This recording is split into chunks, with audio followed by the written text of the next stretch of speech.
All right, so at least let me start by saying hello to everyone. Hello, good afternoon, everyone. And of course, good morning to all our friends and partners from the UK. A warm welcome to everyone who have joined this webinar titled, What's Next? Something very unique. So we're keeping it open-ended, what's next? So this webinar is jointly hosted by the Asian Institute of Business and Science, we are better known as AIBS, and our partner from the UK, the 𝗕𝐴𝐺𝐻 University, based in Lancashire. So thank you very much for your participation. For those who don't know me, my name is 𝐵𝐴𝐺𝐻𝗺𝗲. I'm the Director and CEO of AIBS. And this webinar, we will use it as a kind of a platform to focus on discovering career opportunities and as well as progression opportunities. That's what the slide also says, discover higher education and career opportunities in the applied sciences area, which includes biomedical science, biotechnology, and genetics. Today we have listed three highly accomplished and resourceful presenters who will talk to you on these opportunities. We will have to substitute Professor Paul Aston. He's unwell, and there will be another speaker, a presenter from the 𝗕𝐴𝐺𝐻 University. The first presenter will be Professor Niroshini Nirmalan, who is a member of the Board of Governors of AIBS, as well as the chair in Molecular Biosciences and head of Biomedicine, School of Science, Engineering and Environment at the University of Salford in Manchester, UK. Then Professor Nirmalan will be followed by Dr. Chandramali Punchiheva. She's the founder, director, and chief scientist at Gene Labs Medical Private Limited. Consequent to Dr. Chandramali's presentation, we will have Dr. Mo Al-Muhtadi. He's a senior lecturer from the Faculty of Biology or the Department of Biology, and he will make a short presentation. And we will also have Dr. Ajani Patapendike, another senior lecturer from the Department of Biology, who will join you during the Q&A. Now, before we move on to the respective presentations, I'd like to speak take a few minutes to talk about our partnership. Okay, my screen got stuck. What happened? Okay, so AIBS has established an academic partnership with 𝗕𝐴𝐺𝐻 University. 𝗕𝐴𝐺𝐻 is a public university located in Lancashire, very close to Liverpool. I think many of you know the sort of geography of UK. Liverpool, Manchester, Lancashire, they are all kind of in proximity.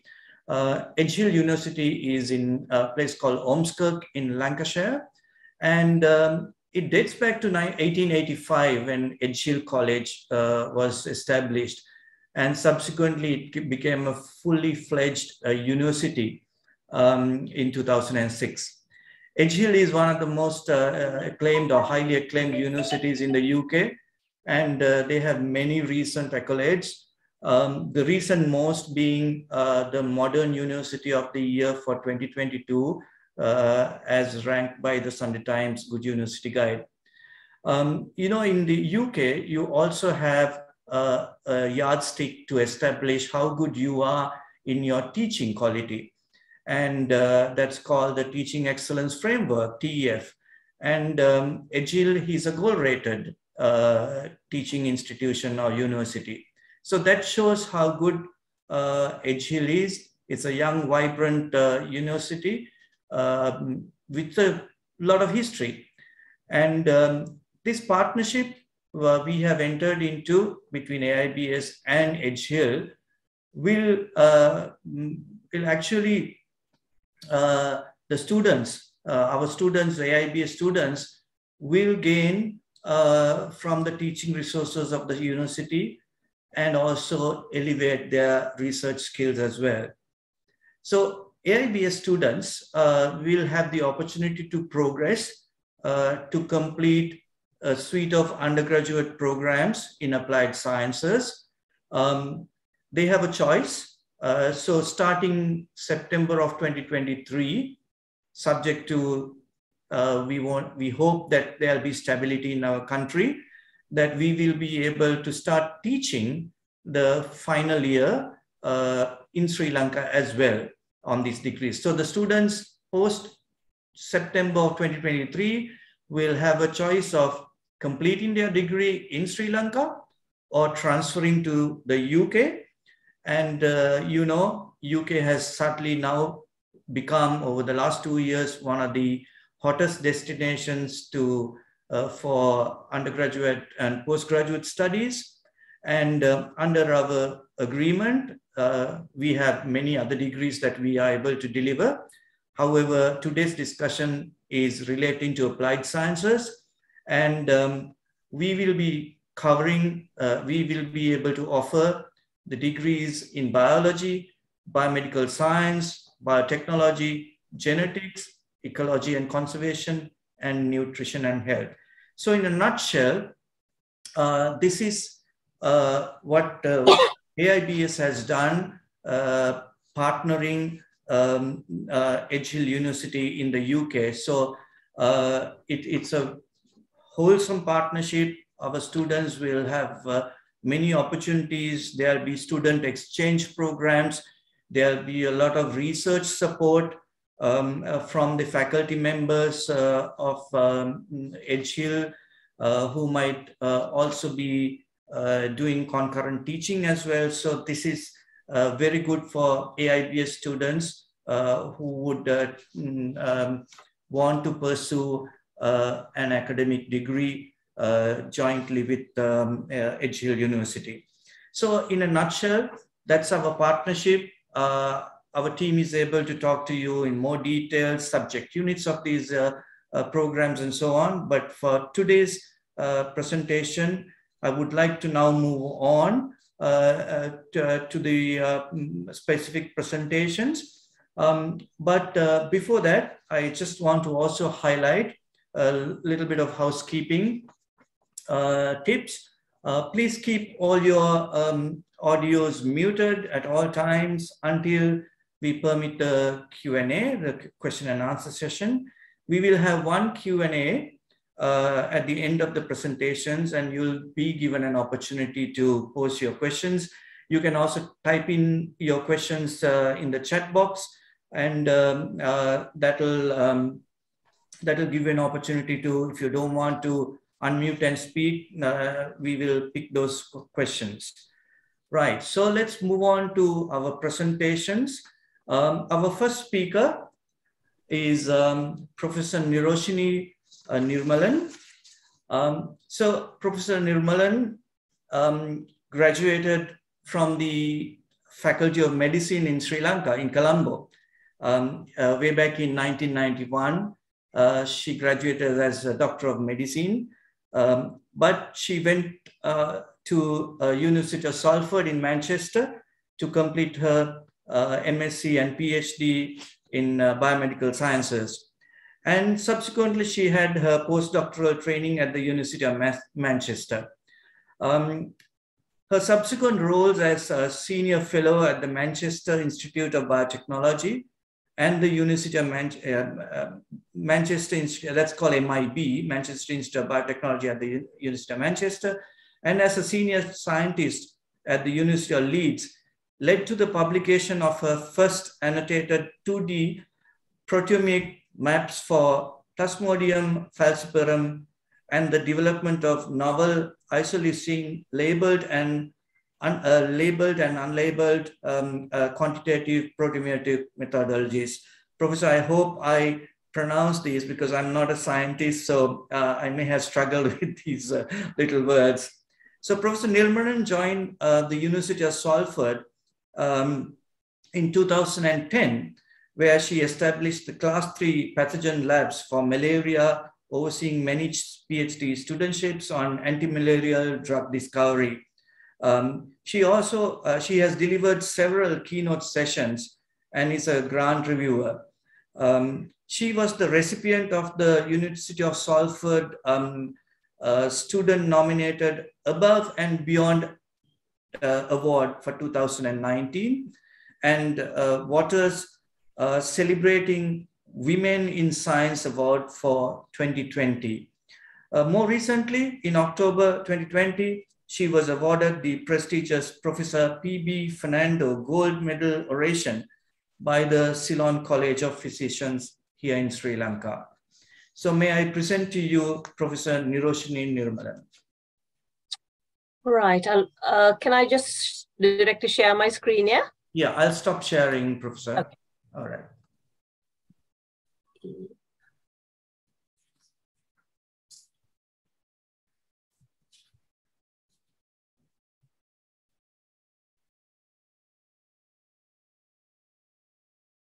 Is it, can you see the screen now? We can see it. Yes, thank you.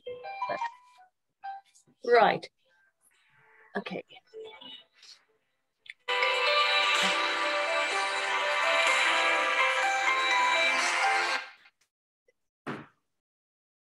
Okay, so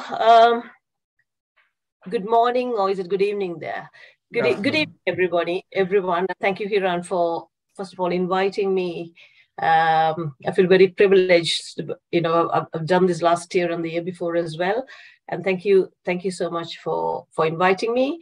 Hiran has given you a very detailed background introduction. So my job is one of my favorite jobs, is about teaching students in biosciences and biomedical sciences.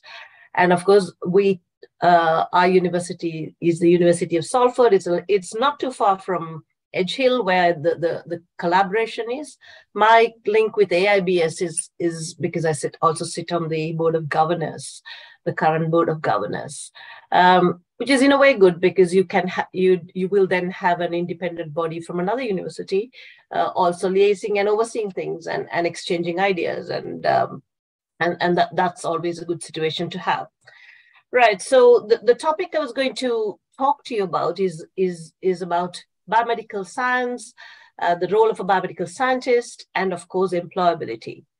Now, employability is a fairly wide topic, and the degree you get is probably one aspect of approaching that. So it's first and foremost very important, because that is almost your entry point to your career. Why do we do a degree? Why do we do postgraduate? Because, you know, we want to do a good job. We want to do a job that is useful. We want to do a job that is enjoyable, and that is kind of sustainable, secure. So all that comes in, and your degree, in a sense, is the first step you would take to such an approach. Now, let me see whether I'm in the right place. Okay. Right. So you are all most probably at a very important transitioning phase, where you're going to move, or trying to have that all important transition from school to university. And particularly if you're talking of a university in the UK, there's a little bit more, what shall I say, more independence that is expected of you, more work that is expected of you. You really move from a teaching environment where you are dependent on a teacher. And of course, it's the role of the teacher to provide knowledge. It's almost unidirectional. The teacher tells you what to do and transfers knowledge in that situation. A university is slightly different. It's a learning environment. And from your perspective, you're there to learn. Yes, we as teachers will guide you, will give you some knowledge. But then there's a responsibility on you as well to go and gather more knowledge and learn. If you take that scenario a little bit further, and if you look at the different stages, you go from teaching to independent learning. And then if you go on to the next phase of education, that is the postgraduate education. So you probably most likely will come to a BSc kind of degree. But if you're looking at a postgraduate education beyond that, then you're talking of bringing in new knowledge, discovering new knowledge, synthesizing new knowledge. That's what a PhD or a master's is likely to yield. So that's the whole transition from school to university, and it's a very, very exciting one. And therefore, making the right decision is absolutely important as to so that you can maximize your outputs at the end. There's no point doing anything and everything and then realizing 3 years or 4 years, 5 years down the line that maybe this wasn't the right course for me to do. Central to that is information. So whenever you are selecting something, first and foremost, you must have access to knowledge and information. What am I trying to do? What is this course about? What does it entail? Where does it take me? What do I have to do while doing that course, in addition to doing that course, to really make me competitive? Wherever you are, whether you are in Sri Lanka or in the UK or anywhere else in the world, we are unfortunately going into a very hard financial situation where everything becomes very competitive. So jobs are competitive, and it is very much up to you, therefore, to maximize opportunity, to make use of opportunities and make sure that you get the best of all opportunities, right?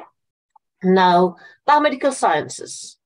Now, on a biomedical sciences course, what are the opportunities you get? I'm just going to show you some of the modules you're likely to do if you select biomedical sciences, right? Biology, genetics, biochemistry, microbiology, drug design, physiology, biotechnology.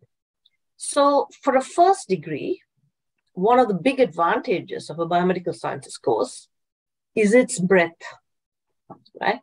Now, the advantage of having breadth when you study is that it opens up a lot of avenues. So at this stage, when you're a student, a school student going into university, and you don't really know, and that's the norm, where you want to go, having all these in your bag, right, would be a very good advantage. You'll have research skills, you would have done a research project, you'd have done, immunology, basic microbiology. So for a first degree, biomedical sciences becomes a very attractive option, right? Simply because of the breadth it affords you. And where can you go from here? Before that, I'm just going to give you an overview of jobs in general, right? Where any science job can take you. You can have associated graduate jobs outside the field, because as a graduate, you learn a lot of skills. It may not necessarily be, need the biomedical sciences per se, but there are lots of graduate jobs which will take you and then retrain you for something else. But in the biosciences field itself, you have a whole range of jobs. You have clinical jobs, the biomedical scientists, the clinical scientists, all that is open to you. And then, of course, there's also another option where you can go on to do a second degree and qualify from there. There are graduate entry courses. One of the courses that's not here is the new physician associate course. I'll talk about that a little bit more.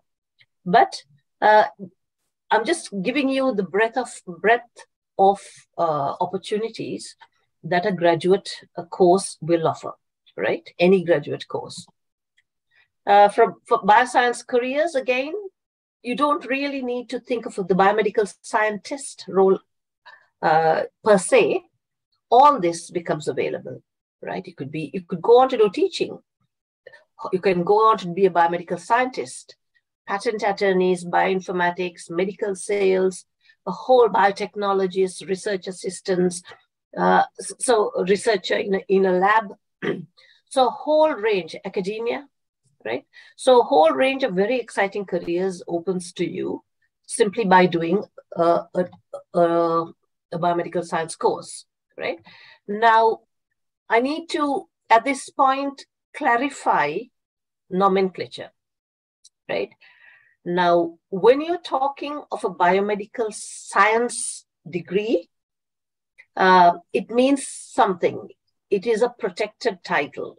So biomedical science and biomedical sciences are two different definitions, right? Now, most of the time, most universities and Edge Hill included will have this whole series, and all these opportunities will be available to you. But when you're actually talking of biomedical science and not biomedical sciences, you are talking of a professional degree. It is an accredited degree. It's accredited by the Institute of Biomedical Scientists, and it is a training pathway to allow you to go and end up as a biomedical scientist in an NHS lab, right?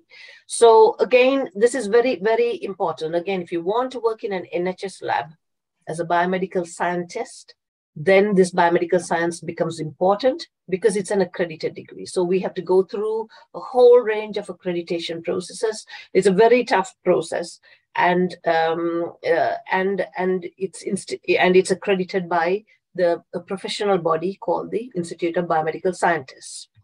Now, the same course allows you to do everything else as well, right? For example, academic careers, academic research careers. You can go on to do a master's, you can go on to do an MRes, you can go on to do a PhD and academia after that. Scientific industry, you can go on to work in pharma, biotech, equipment analysis, lab management, scientific writing, all these.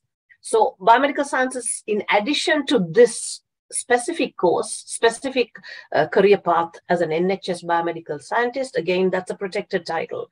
When you say NHS biomedical scientist and a biomedical science degree, it is something very, very specific. You can't go and work in any research lab and call yourself a biomedical scientist, right? In the UK, it's a protected title. So, but that also in addition can allow you to go into any of these options, right? Graduate entry options. Physician associate is a new career. It's almost like a mini doctor.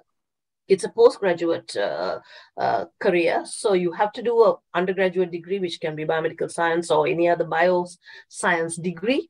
And then you go on to do the physician associate 2-year course in a university. It's a postgraduate course, and then go on to work as a physician associate. You can go on to do medicine and dentistry as graduate entry. You can go on to do teaching. You can do a PG cert and then go on to do teaching. Right? So consultancy, professional development, there's a whole range of career options becoming open if you do biomedical sciences. Now, if you were talking of a biomedical sciences degree, right, that's a more loose word. It actually involves many degrees. It could be any degree. That word can be used for human biology, infectious disease, genetics, microbiology. So all those, or tropical medicine, all those undergraduate degrees can be lumped under biomedical sciences, pharmacology, right? So that's a broader term, right? Whereas biomedical science without this. So I'm just being a little bit detailed so that you know the differences. Now, the difference with this second degree, right? The difference with this second degree is that this is not accredited by IBMS, right? Therefore, if you're seriously bent on doing a biomedical scientist job in a lab, then probably you should go there, because this will need you to do additional stuff, do top-up modules, right? That will be an additional cost. Whereas this will allow you to do everything else, right? Any career in biology, any broad career, but an IBMS accredited one will need this. So it's a choice, and it just opens up many avenues. And I thought I'll just clarify that so that you know from the start what you are selecting. Okay, right. Now let me go on to talk about this first career, which is the biomedical scientist career, right? That's the protected title, right? So what is it? It is basically an NHS healthcare career, right?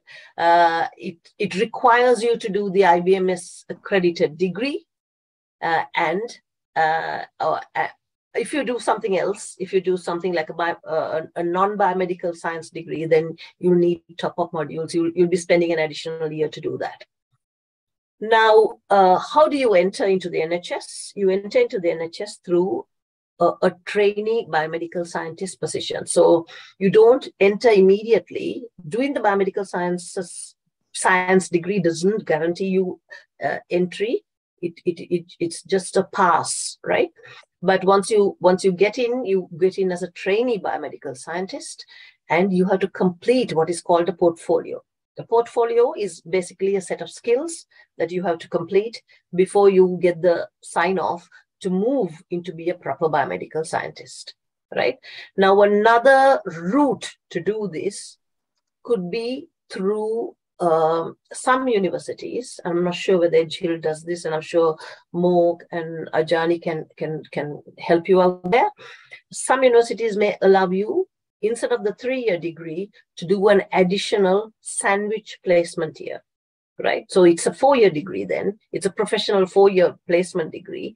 And during that placement year, you could then work. Your placement year can be in a lab, a biomedical science lab, where you can actually do this portfolio, and therefore then go straight into becoming a biomedical scientist rather than through the trainee route, right? So it's slightly complicated, but then again, it's a very nice career where you go, you work in the NHS, and of course there are specific routes where you can specialize, right? If you want, there are special areas. You can do histology. You could, if you want to specialize in hematology, you can do transplantation. You could do microbiology. You can do biochemistry. So depending on what you want, you can actually specialize in these different areas. Okay, I just got this from the NHS, Modernizing Scientific Careers. Again, this is a way. So your biomedical scientist is here, and your direct entry route through graduate entry is there. And what happens then, you can either progress through the different bandings in the NHS and become senior, where your pay scale goes up, but you can also move and become a clinical scientist, right? So you can have a clinical academic career becomes I don't know what happened there. A clinical academic career becomes possible, and then also you can go into you can become you have an opportunity to become a consultant as well, right? So that's quite a nice route, and this is the biomedical scientist per se, right? Rasanji, no, not who is this? Hiran, I don't know why the screen is like that. Looks like somebody's interfering. I'll have to. Yeah. Looks like there's a bit of. I think somebody's drawing it. I think you the naughty participant who is Shehan. What do we do? That's fine. I mean, shall I move on? Can you still hear? Shehan? Mr. Han, can you hear me? Yeah, I can hear you. Right. I'm working on it. That will be right. Okay. That's I'll just continue. Right. I hope you guys can see the screen, and I apologize for the disturbance. So I just want to quickly talk to you about the physician associate career. Now, this is a pretty new, it's not new, the concept has been there in the United States for a long time. It's kind of a newish career for the UK, and we are finding a much higher proportion of students getting interested in this career because it's almost like a mini medical career.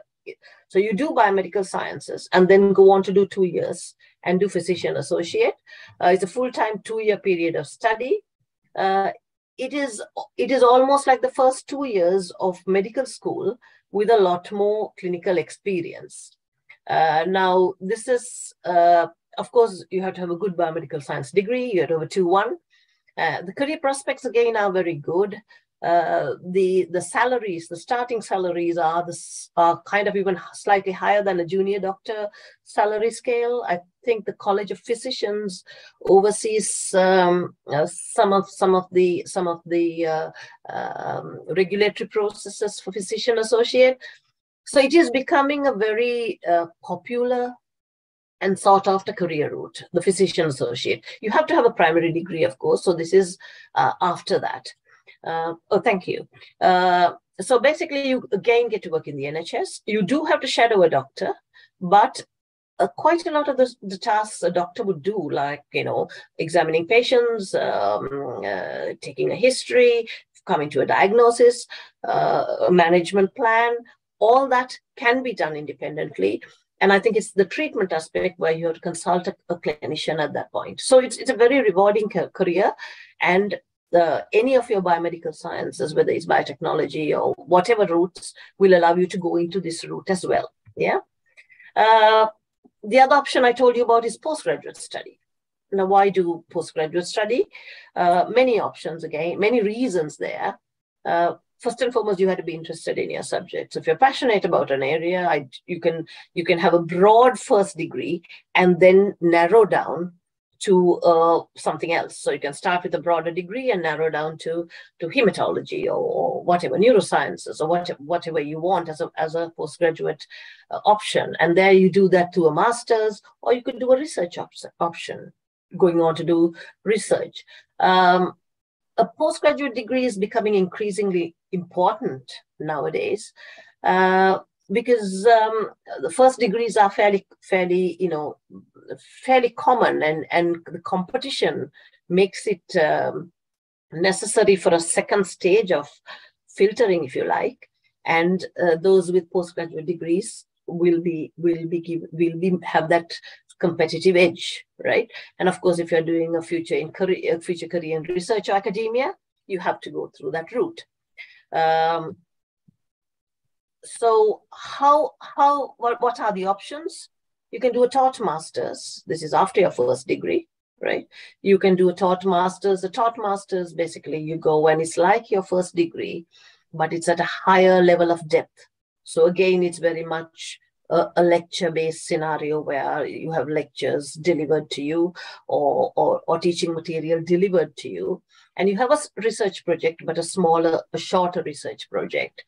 Now, the master's by research, again, if you're particularly going to do a PhD, that is the master's you should kind of select, because that's a 2-year research master's. It's almost like a mini PhD.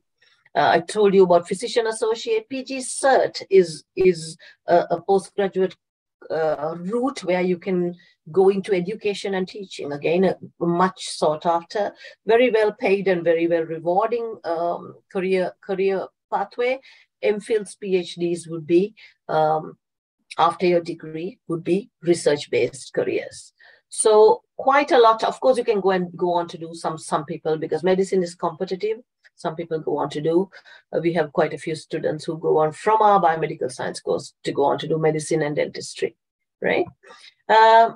Research, again, absolute. Some of us in academia, we have the opportunity to do research as well as teaching. So it's a lovely mix. Of course, we have to do admin as well, which is not so nice. But really speaking, the more senior you get, you have these 3 facets of academia, whether it's research, teaching, admin, become quite an interesting area to indulge in. And the fascination for research is of course all kinds of.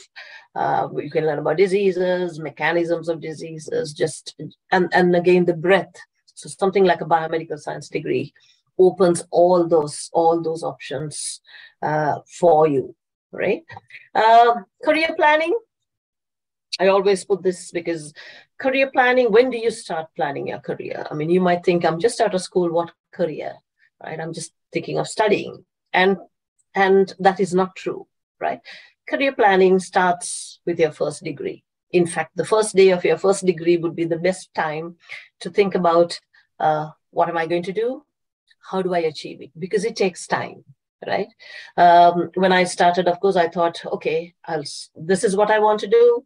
Now, you get on your bike, you ride towards that pole and the flag, and then you get it. Straightforward. I work hard. I know what I want to do. I get there. Okay. Unfortunately, that never, I mean, I'm sure it does happen very occasionally, but don't plan for it, right? This is the most likely scenario, right? You have mountains to climb, you have rivers to swim through, you have holes to get out of, and all kinds of thunderstorms to weather, right? So the reality, of course, is that, the career is never a straightforward journey. And sometimes I wish somebody told me this early, because looking back, if you don't know, I told you about information, knowing the information, having that information. If somebody gave me this information, I would have probably made use of my lives in university, my time in the university better, rather than, just sitting and waiting, and troubled times in Sri Lanka and all that. Maybe I would have tried to develop on other routes as well. So very, very important that, if you are spending your time and effort on a degree, yes, doing the core degree, acquiring the core skills, acquiring, biomedical science knowledge or genetics knowledge or biotechnology or biology, whatever that knowledge, that is absolutely important. Going towards gaining a first class, that is absolutely important. Getting the skills, the specific skills, right? If you want to do hematology, having this, all that is covered, you get your hematology skills, your microbiology skills, a biomedical science degree will do that. And of course, you have your research skills. You will, at the end of your final year, you'll do a very full-blown out, research project. That's almost like a mini summary PhD, where you design a project, you learn the skills, you do the ethics applications, you do the risk assessments, you do the whole thing, then you write up. So you get all those skills. So this is the amazing thing about a degree. You get a whole range of skills. But is that enough? And that's the part. That is all important, absolutely important. That is core. But the day and, this day and age, that's a given. You have to do that. You have to get a first class. You have to strive for a first class and get a good degree and good skills, right? But there is another wide aspect of skills that you will have to acquire through your degree, and your degree is the best time to do it. You're young, you have time on your hands, that's the best time to get this rounded set of skills. These are called employability skills. These are the skills that will allow you to be competitive for this ultimate goal of becoming employable or getting good employment, right? Why are they important? Why are these employability skills important? For these reasons, right? They're demanded by employers now, right? Employers will look for that.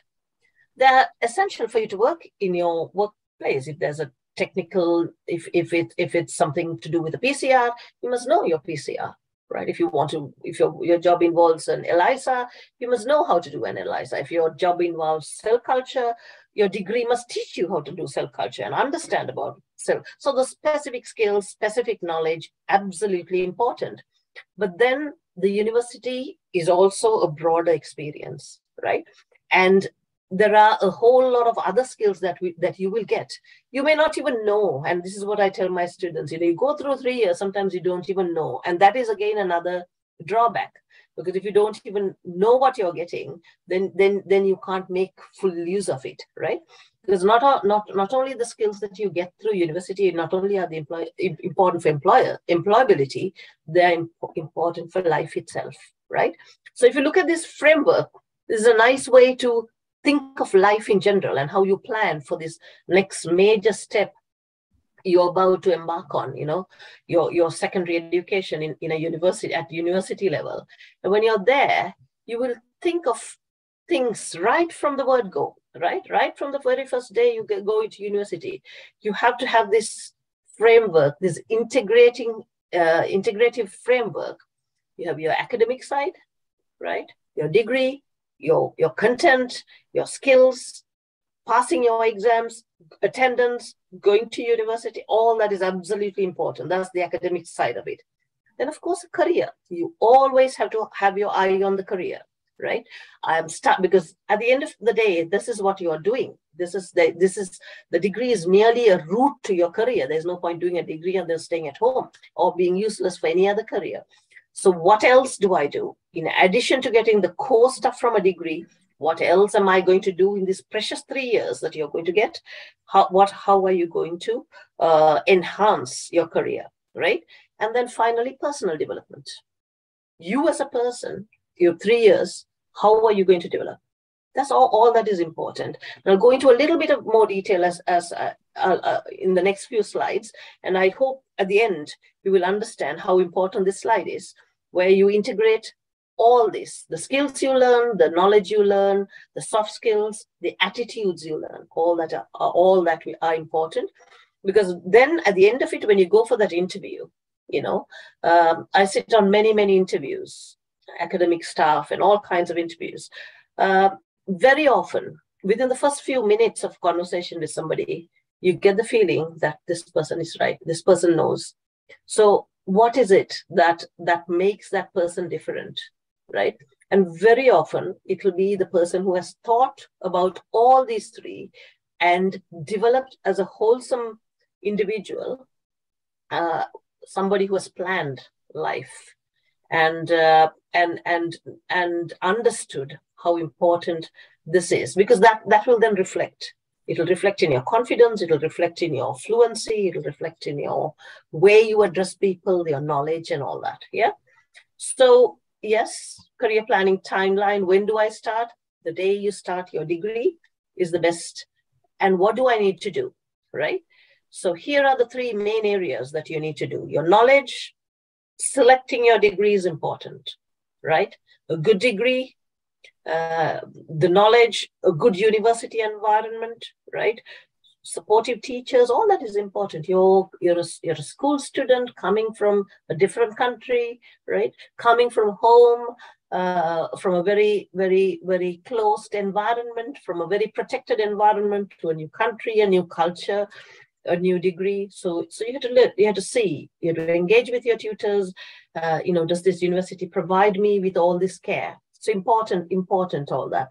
The knowledge itself, degrees, how strong the degrees are, which degree you select. I told you about breadth of knowledge, so that prepares you better, right? What are the skills? Most places will give you very good skills. You have to attend and get it. And of course, attitudes as well, right? Knowledge, if you talk about knowledge, there's data. In fact, you have too much data in your day and age, right? When I was going to uni, there was one textbook, right? Medical school in Sri Lanka, we had one textbook. We had to go at 7 o'clock in the morning and hunt for that book, because the guy who was reading it at 12 midnight has gone and hidden it somewhere so that he can come the next morning. So that even to get the basic information, it was pretty tough, right? We never had access to books, and it was a struggle. But here now, in your little mobile phone, you have everything, right? In a way, there's data overload. There's far too much data, so much so that you spend too much time on that, and your problem is not acquiring knowledge. Your problem is selecting knowledge, right? Because there's far too much. You have to know what to read. What books do I read? What do I, because there's too much of them. And then, of course, turning that into, application, wisdom, insight. So that sometimes is an experiential thing. As time goes on, your experiences will, just having the data or the knowledge is not good enough. You have to make it applicable. You have to apply it to situations, life, people, right? So that's the process of knowledge, wisdom, and insight, right? And how you grow through knowledge, how you actually use the knowledge. Just getting the data itself is not the thing, because it's not difficult for you guys at your day and age, because it's there, right? Specific skills is what you get in your course, right? And if you actually look at these courses are very well, all your undergraduate courses are very, very well designed, right? And because most of your undergraduate courses will have close links with employers. So we have things called employer liaison committees, and we are kind of the course content accreditation as well is dictated by what the employment needs. So there'll be all the specific skills you need there. So getting it and being skilled at what you do, whether it's a research project, whether it's a practical, whether it's a lab class, all those become available to you, right? So very, very powerful. But in addition to the specific core skills of biomedical science or biology or biotechnology or whatever, there are also a whole range of other generic skills, and this is important, right? The generic skills include writing skills, right? If English is not your first language, it wasn't for me, it becomes difficult. You know, you have so practice at scientific writing, communications, speaking skills, fluency, analytical skills, IT, project management, leadership, group work, teamwork, all this, a whole range of softer skills, generic skills will also come during this research skills, right? All these will come through as part of your degree, not as part of the main teaching, but there are lots of extracurricular elements, societies and stuff like that, which will give you a lot of these options, right? But then of course you come to the final thing, which is attitudes, right? Interestingly enough, we had an employer liaison meeting fairly recently, and we had 35 employers from all different walks of life giving us a talk about what is important, what we should do to make our students competitive in terms of employability. And I asked them, if you can say, give me one single factor that is most important to you when you select a student. I expected him to say a first-class degree or whatever, IT skills or whatever. Funnily, practically all of them said a positive attitude. Can you believe this? You spent so much on a degree, and what they were looking for is a positive can-do attitude, to drive, passion, optimism, right? Because that's true. I don't want a wet blanket, coming in and complaining, and there is a place for constructive criticism, but that passion, a hardworking ethos, they were talking of attitudes more than the skills, right? Because they said, if you have the right attitudes, we can train people. The training can be very specific, whereas things like whereas if you don't have that, then it's very difficult to correct that. So yes, honesty, integrity, willingness to learn. You should be open to learn all your life. What a privilege if you can learn it. Even at my age, if I can learn anything and everything, I would take that opportunity. So that's absolutely important, right? Reliability, timekeeping, simple things like hardworking, timekeeping, discipline, and all that is important. So here I've just summarized the skills that could be important to you, right? Written communication, right? Again, reading is absolutely important. That's something we underestimate. We have so much information coming through WhatsApp and TikTok and all kinds of stuff, right? You forget to write, you forget to read. Sit in a corner, spend some time, think and read, because reading improves your vocabulary, right? And the most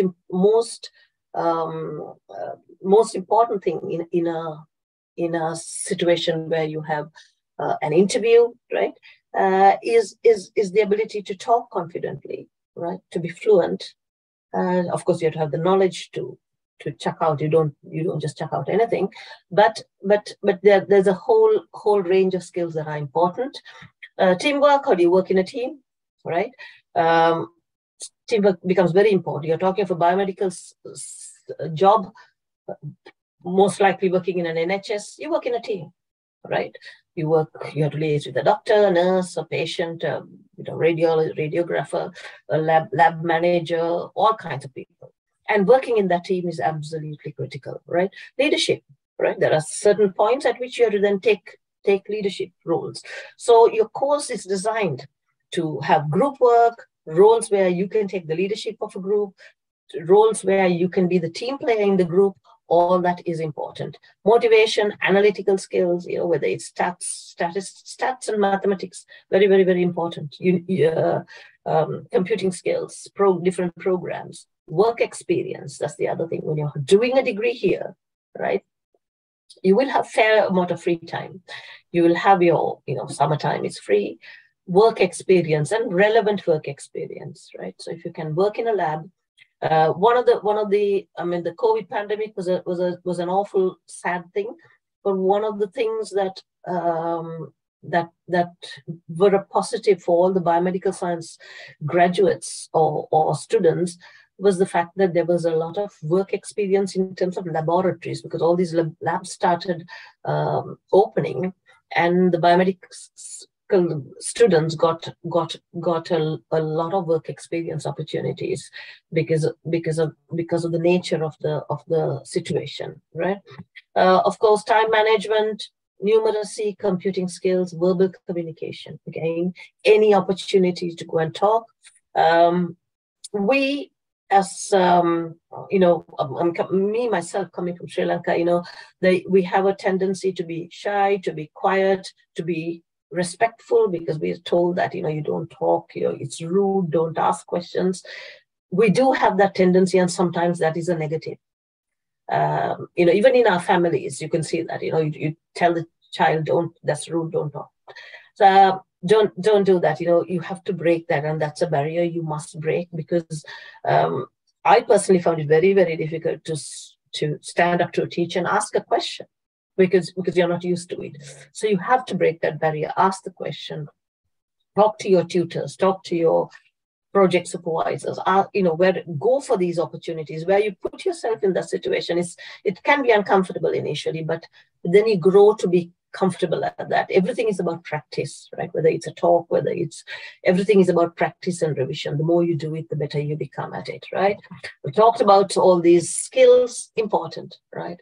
Punctuality, being reliable, being positive, being caring, literally being a good human being, right? It's not too much to ask.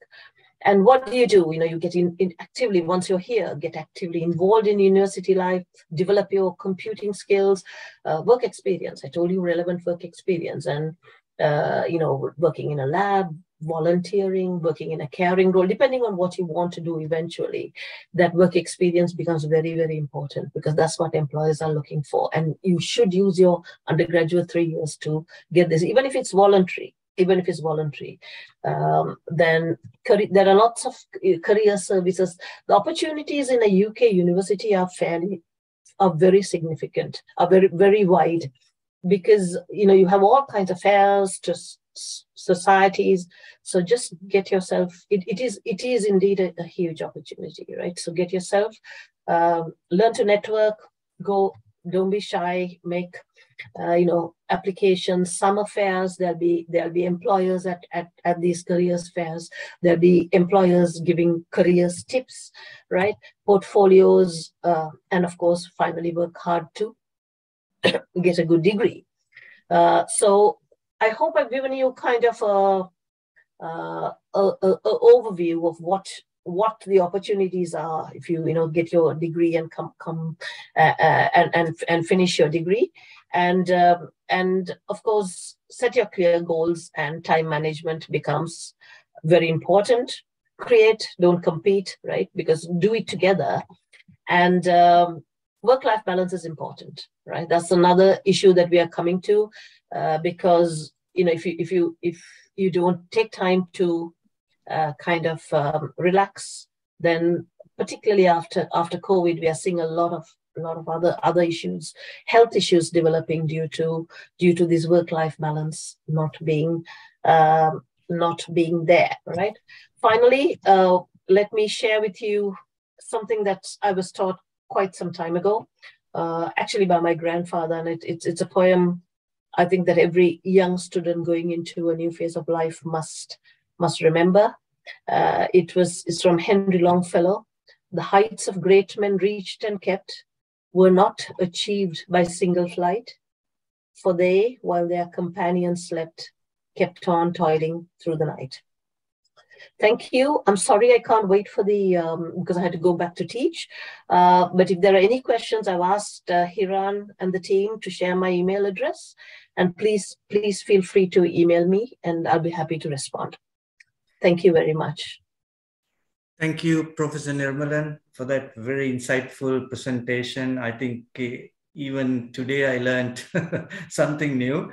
And I'm sure all the participants, especially aspiring graduates, would have taken a lot to absorb and learn from your experiences. And apart from having shared your experience as a Sri Lankan who has progressed to head a very senior position in a foreign university. So it's something that everyone could possibly achieve. Thank you once again for your insight, for your participation. I'll certainly make sure if there is any questions directed, either have it channeled to you. Shahan will make a note of that. And so have a great day. And thank you for your participation, Professor Nirmalan. Thank you very much. Thank you all. Good luck all. Thank you. Thank you, Bye. Professor. Thank you. Bye. Bye. So our next presenter is Dr. 𝐼𝐡𝐚𝐭'𝐬. So if I take a minute to introduce her, Dr. 𝐼𝐡𝐚𝐭'𝐬 is a graduate of the University of Colombo and was one of the first in the country to receive an honors degree in molecular biology and biochemistry from a national university. She read for her PhD at the University of Arizona, ranked among the top 16 graduate schools in the USA. Upon winning a competitive postdoctoral fellowship, she joined St. Jude's Research Hospital, the top pediatric cancer hospital in USA, as a postdoctoral fellow. Her research during this time involved anti-cancer drug discovery and development, and she's a co-inventor holding a US patent on a potential anti-cancer drug rather. Dr. 𝐼𝐡𝐚𝐭'𝐬 has received many awards and fellowships from the University of Arizona and St. Jude's Children's Research Hospital. On returning to Sri Lanka in 2014, she was instrumental in setting up the molecular diagnostic laboratory at Lanka hospitals. What you see there is what she set up, where many important tests in cancer, infections, and other diseases are being carried out.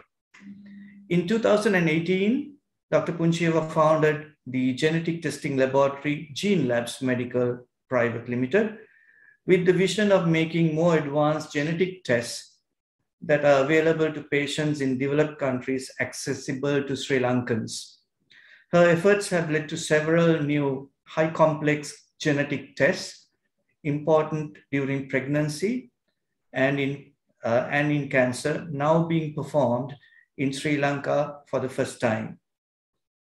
AIBS, our institute, has a strategic agreement with Gene Labs that allows AIBS students to learn molecular biology techniques and genetic testing.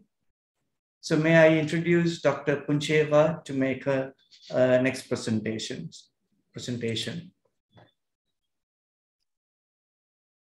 Thank you, Hiran. It's good to thank you, Hiran, and everybody at AIBS. I've worked as what you said with our agreement. We've worked many years together, and it's nice to be able to talk to all students interested in this field, especially molecular biology and genetics being my passion. I enjoy talking about it, so I appreciate this opportunity as well. So let me start on.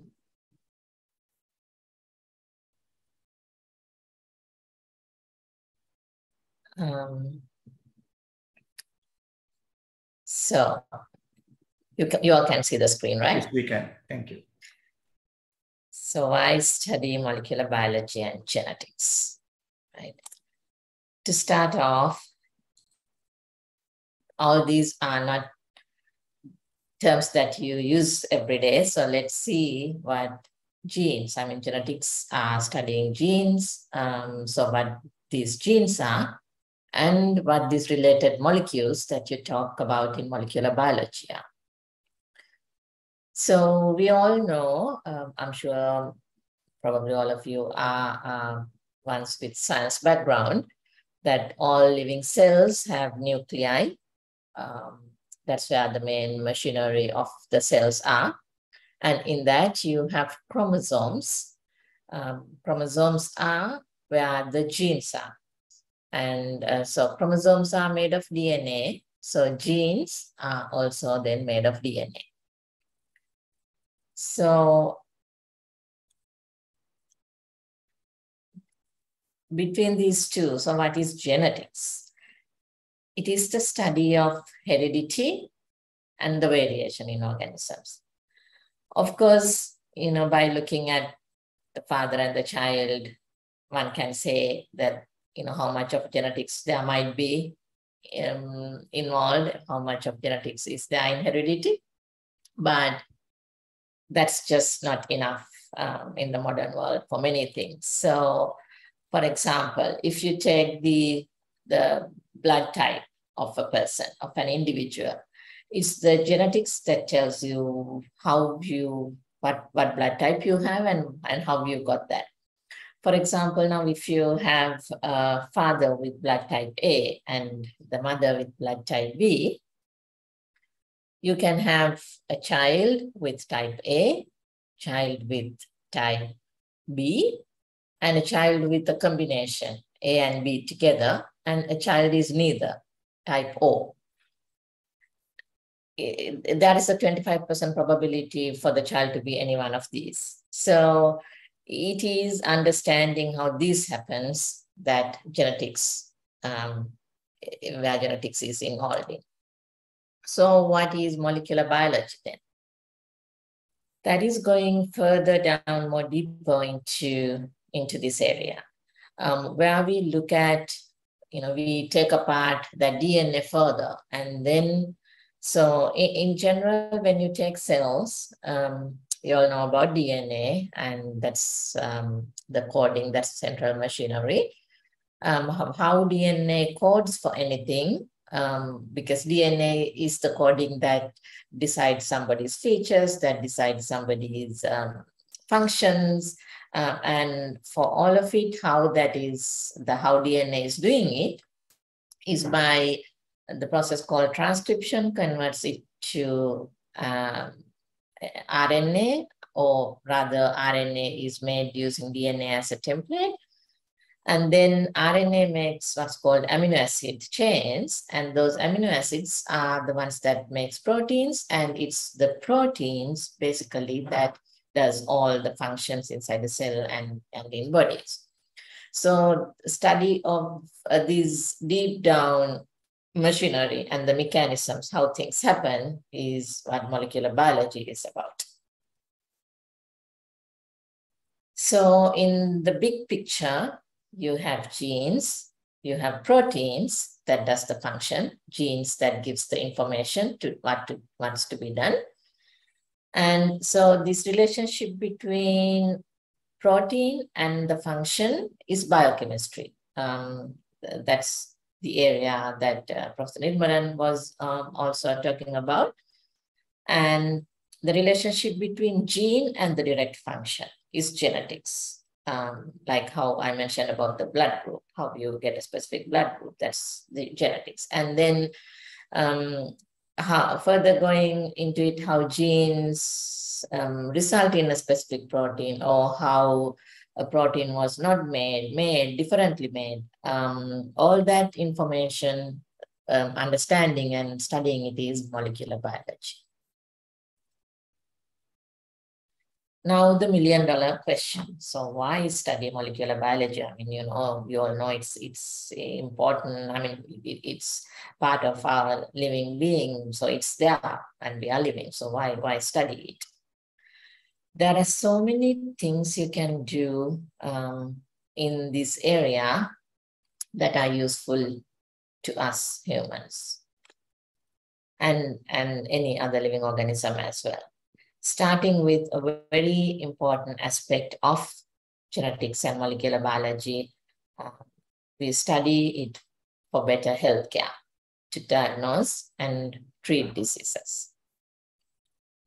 So in a disease, so when you go to see a doctor, you are not well and you go to see a doctor, the doctor would do a checkup, and sometimes can come to a decision on the diagnosis right there.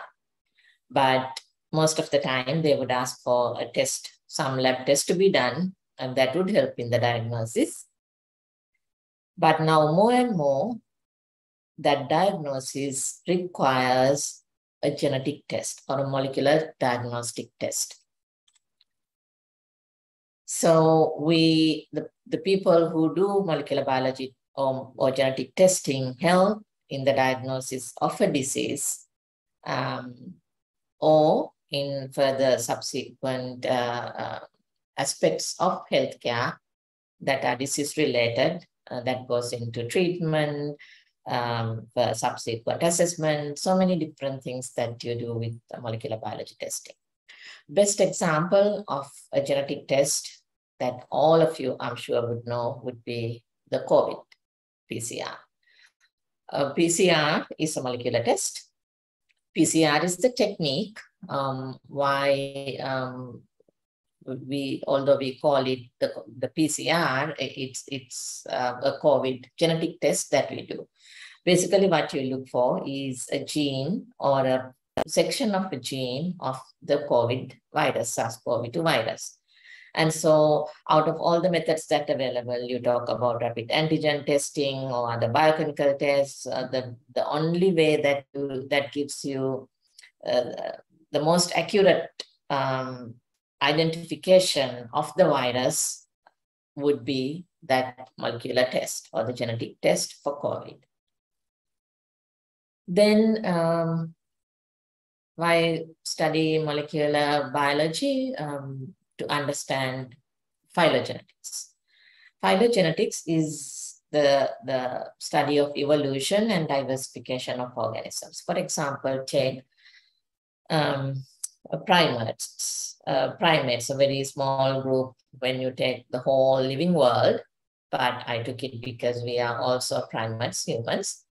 And there are many other groups within this subgroups within this group. You have monkeys, you have gibbons, orangutans, gorilla, chimpanzee, etc. And understanding the similarities or differences between them, the evolution is best done by molecular or molecular biology. Now, just by looking at an animal, so this is a gorilla, and you would think gorilla is the closest organism to us. We look more like gorillas than any other animals, any other animal in the primate group.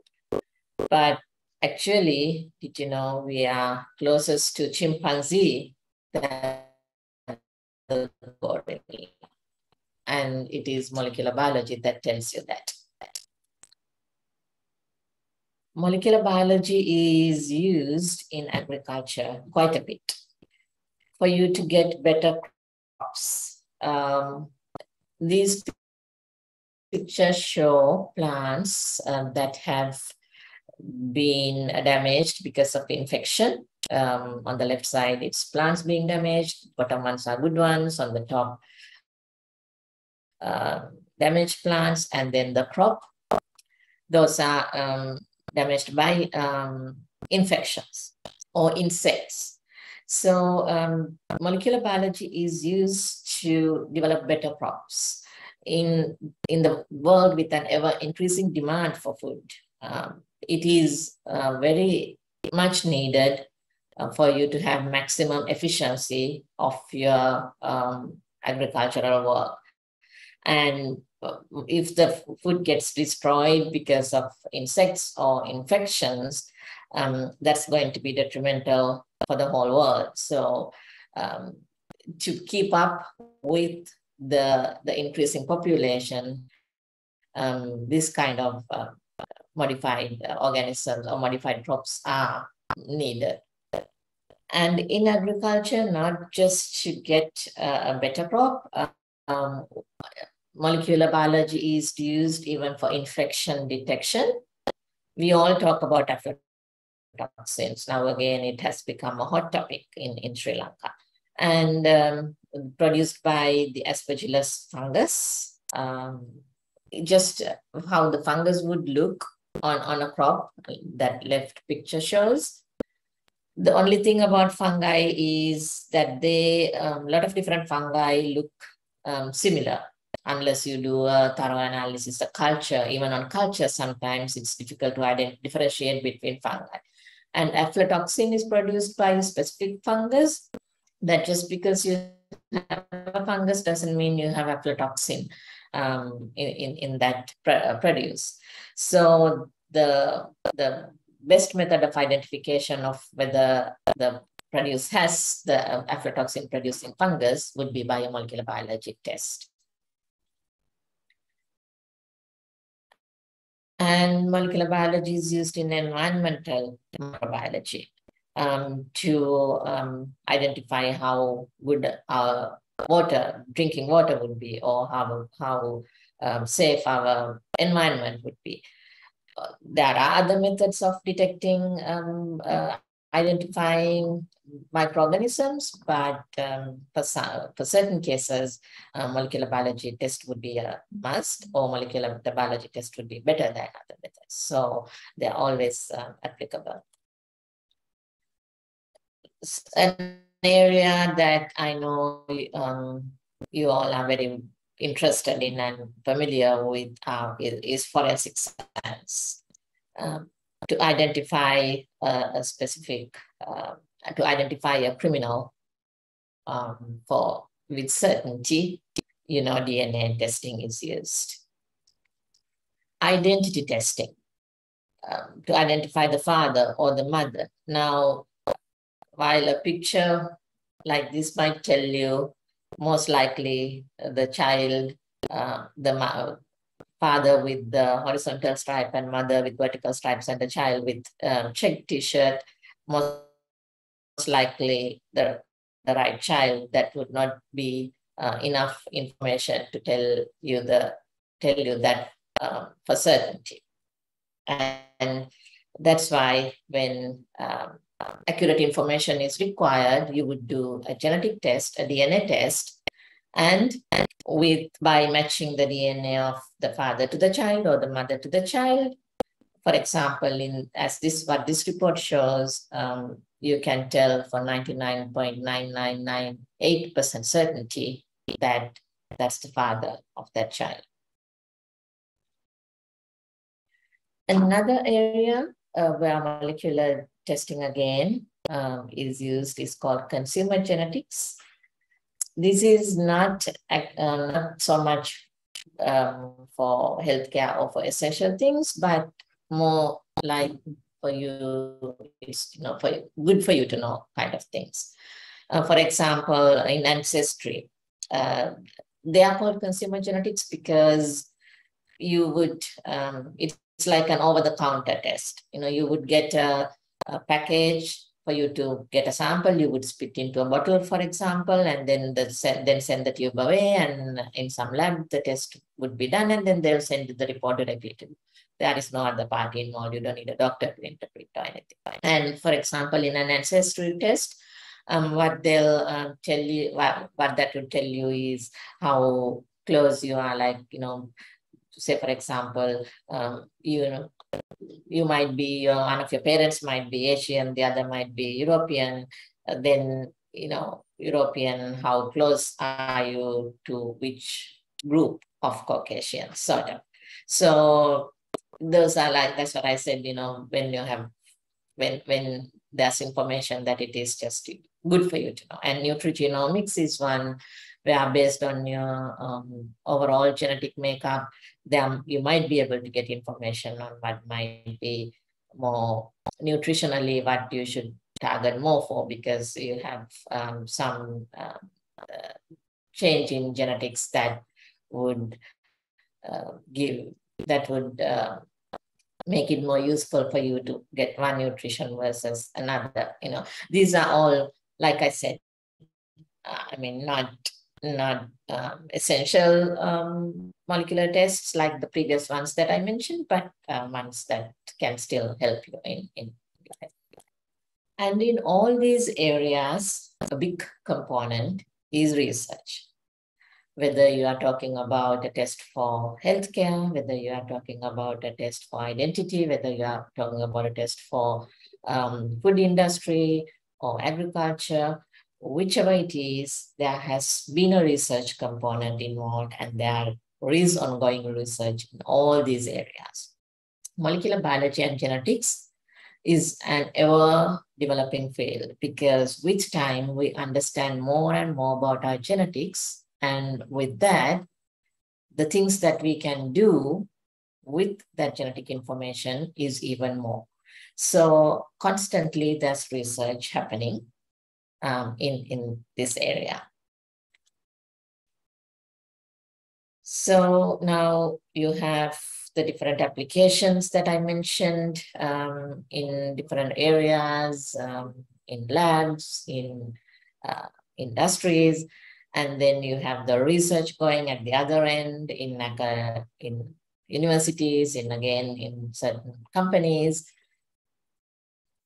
This is just to give you, while we talk about all these things that happen, I'm going to tell you about what experience I myself have had in these areas, just, to make so that, it's closer to you than you can think, because I've had my degree in Sri Lanka and I'm now working in Sri Lanka, and what out of these things have I myself done with the molecular biology and genetics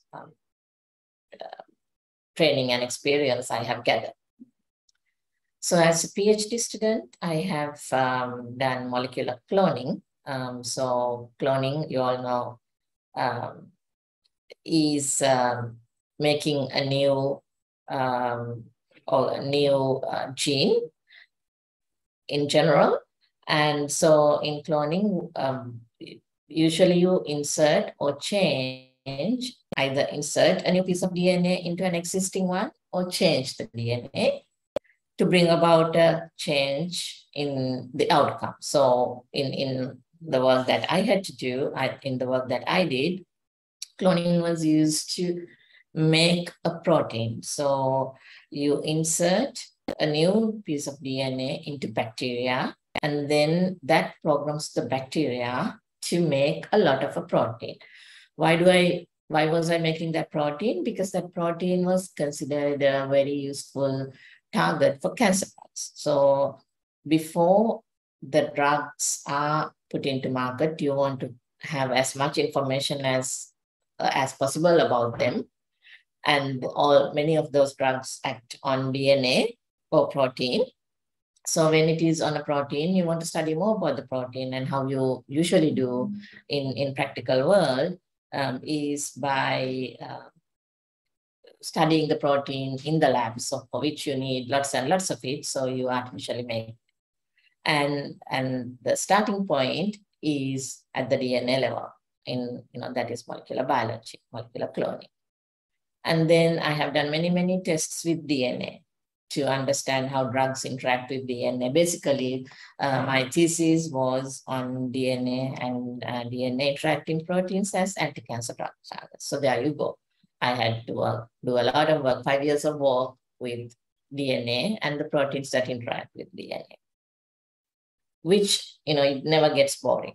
Very, very interesting, although sometimes you keep, whatever you did in the first year, you might be doing in the last year as well in a PhD career, but it never gets boring. And so as then moving further from after the PhD, as a postdoctoral fellow, I joined St. Jude Children's Research Hospital in the US. So it's a hospital where children are being treated for cancer and other diseases, and they also do research. And my job was that research part. So DNA, so again, I did a lot of DNA related work. That was, so the whole overall picture was researching on anti-cancer drug discovery. And for that, again, there was a lot of DNA related work. But most of the typical clinical or lab related, diagnostic lab related molecular biology experience came from working as a scientist at the same hospital, where I have analyzed, I mean, when I say you work in teams in all these, like Professor Nirmalan mentioned, wherever you go and work, it's teamwork, but always each person in the team is important in their own aspect. So the work was genetic analysis of children's brain tumors. And so it's mainly getting lots and lots of tumor or cancer samples, brain cancer samples, and going into detail about the genes and the DNA and how they have changed in the cancer. And so we were able to identify unique genetic changes in these different kinds of brain tumors that then later on helps with the diagnosis and then also in the treatment of those cancers. I have also done an internship at a pharmaceutical company. So molecular testing and genetics are used a lot in pharmaceutical industry as well at research level before you develop a drug. So in new drug development work, again, I was working with cells and modified cells where the DNA is changed for the cell to have a certain characteristics, so drug studies can better be carried out. Then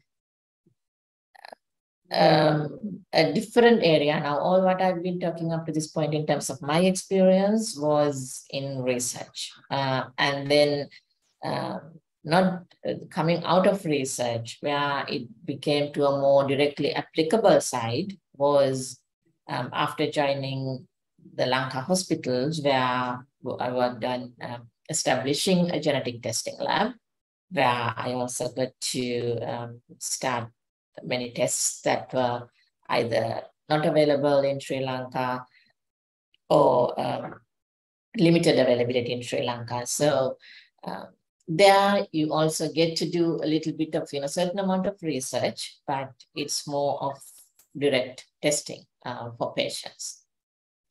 So that's another area where in a clinical lab you get to use molecular biology. And then the most recent move in the same area is the start of gene labs.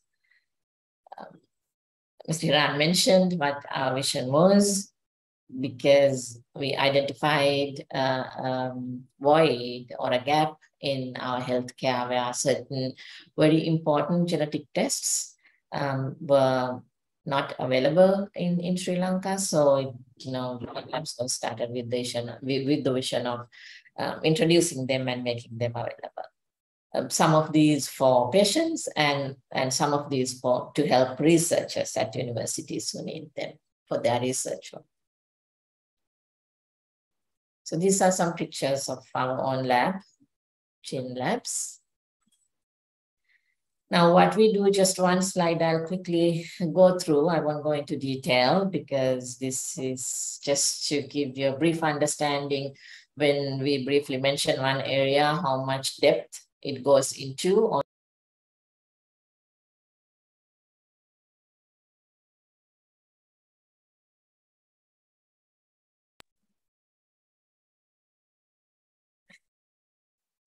So when you specialize in one area, then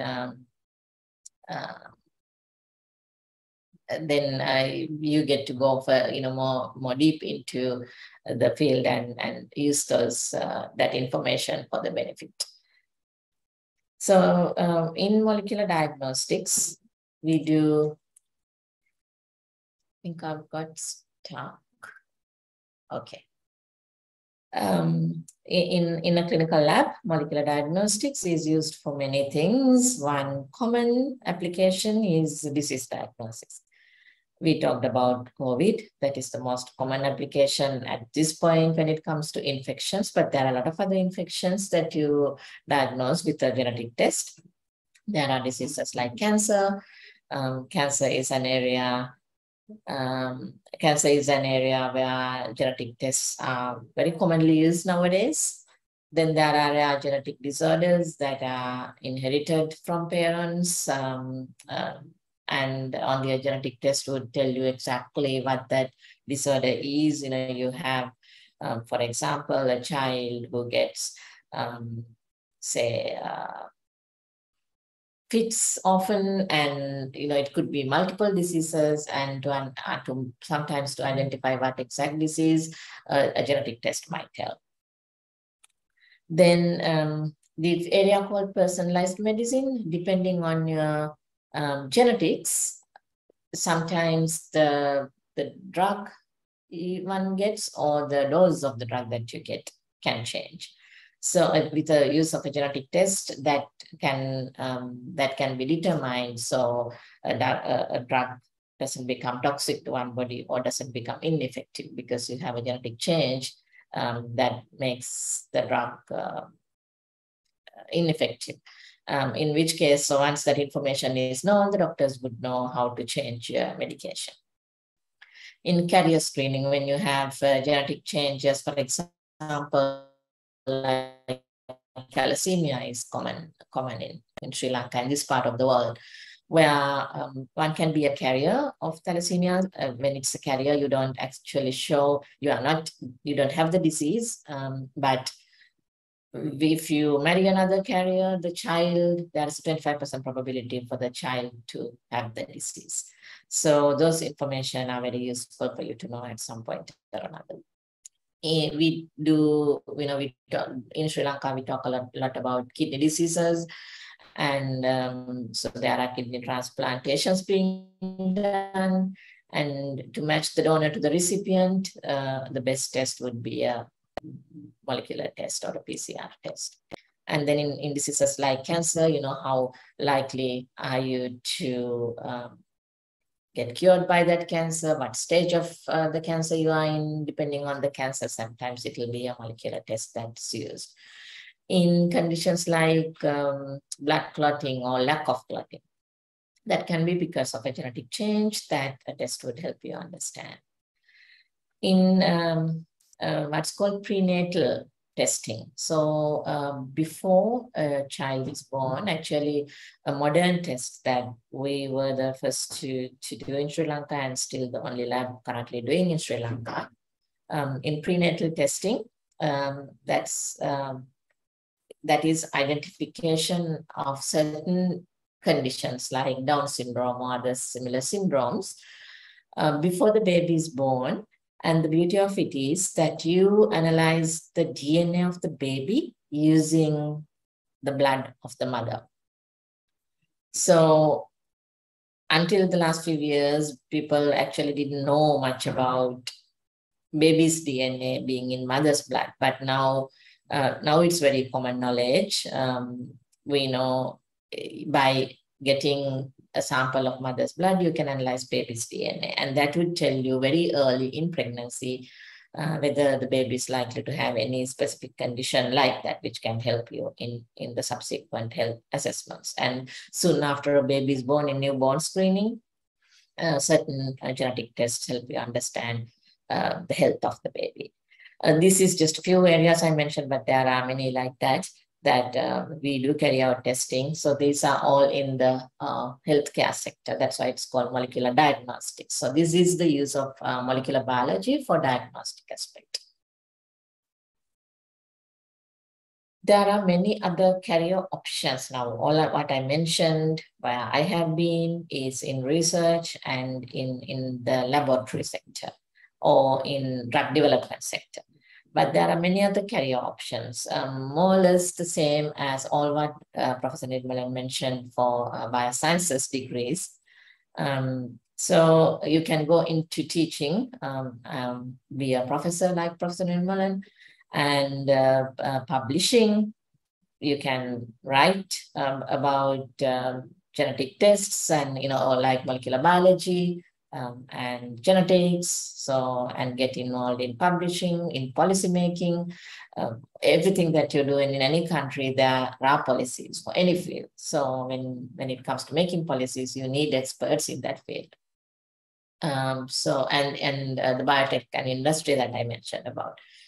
In consulting for different areas, in many different areas when molecular biology is being used or genetics is being used, somebody who has studied that area and has had experience can go into a consulting kind of a profession.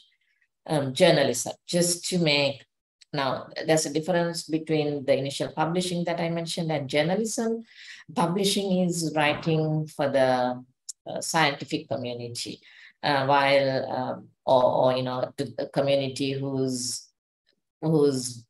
and writing to a community who have the same interest. But journalism is writing for the general public.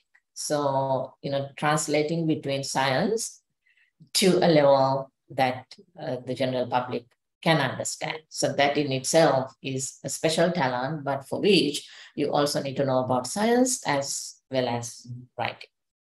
And there are many other options. In the interest of time, I won't go into too much detail into all of those, but what I can tell you is that in a field like this, where there is ever increasing information being accumulated.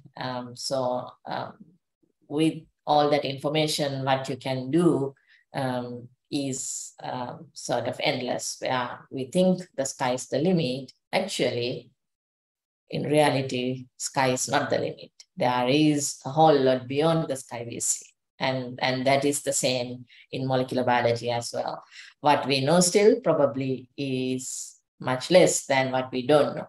So this is just the beginning, and there's a lot more beyond the sky that we see. Thank you. Thank you, Dr. Puncheva. Once again, very insightful, very interesting. I'm sure most of our prospective students have a better understanding about the depth in studying genetics as we are planning to launch the progression to a BSc in genetics. So I think they have had a good insight as to what can be studied and what can be applied to our daily lives, and also positioning themselves to pursue careers in genetics. So thank you once again. It has been very enlightening to have you presenting on the subject of genetics and molecular biology. Thank you, Dr. Puncheva. You're welcome. Very much. Our next presenter is, as I said, will be stepping in for Professor Paul Ashton. Dr. Mo Al-Muhtadi is a senior lecturer from the Edge Hill University. Thank you, Mo, for joining us today. And without taking too much of time, I would request you to proceed with your presentation.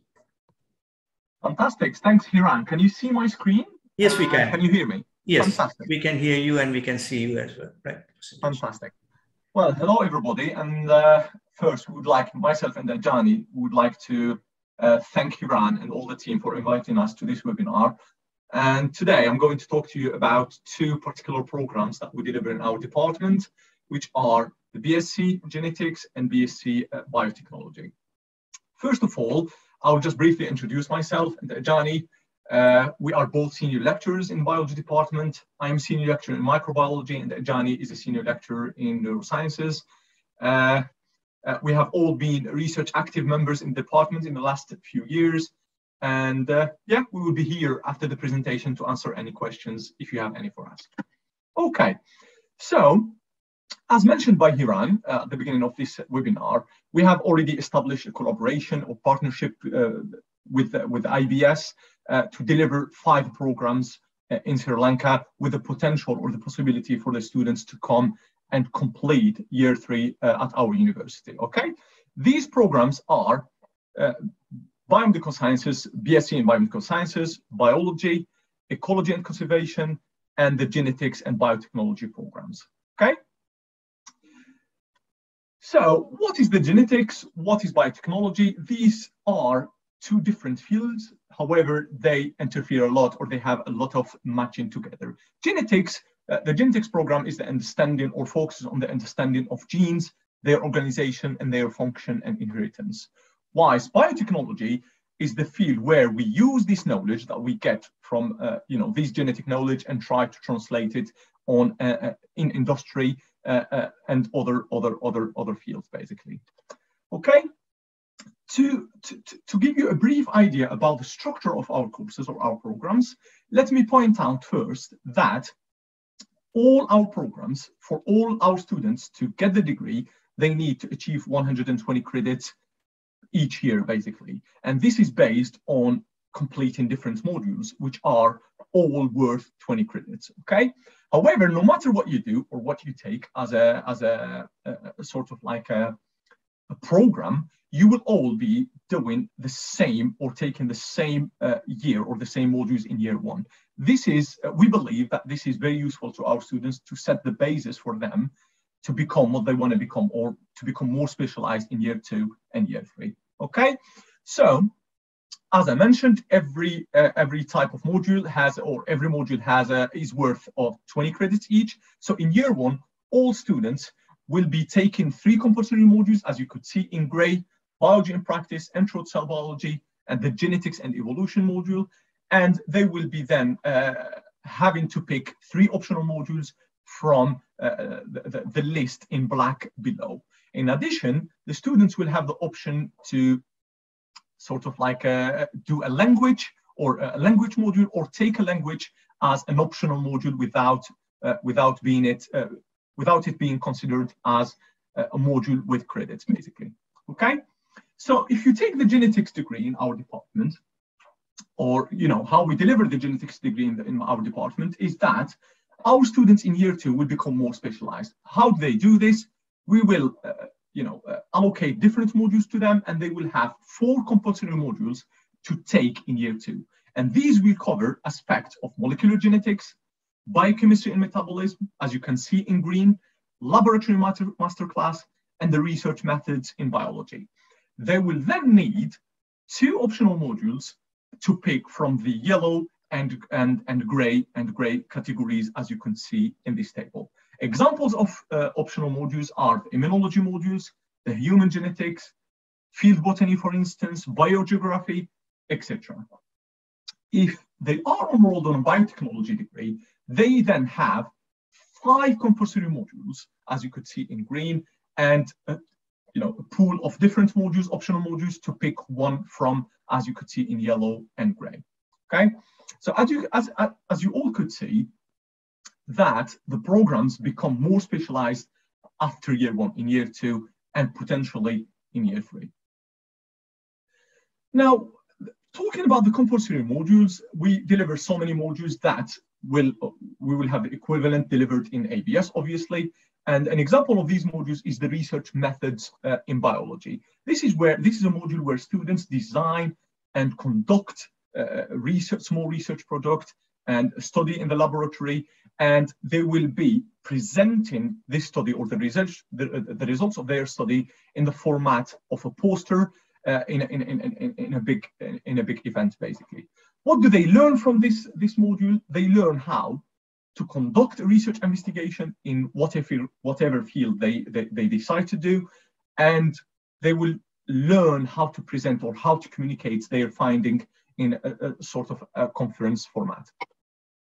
Laboratory Masterclass is a fully laboratory-based module where the students will learn different techniques across different disciplines, including microbiology, immunology, DNA analysis, PCRs, all the genetics related techniques they will learn in this module in year 2.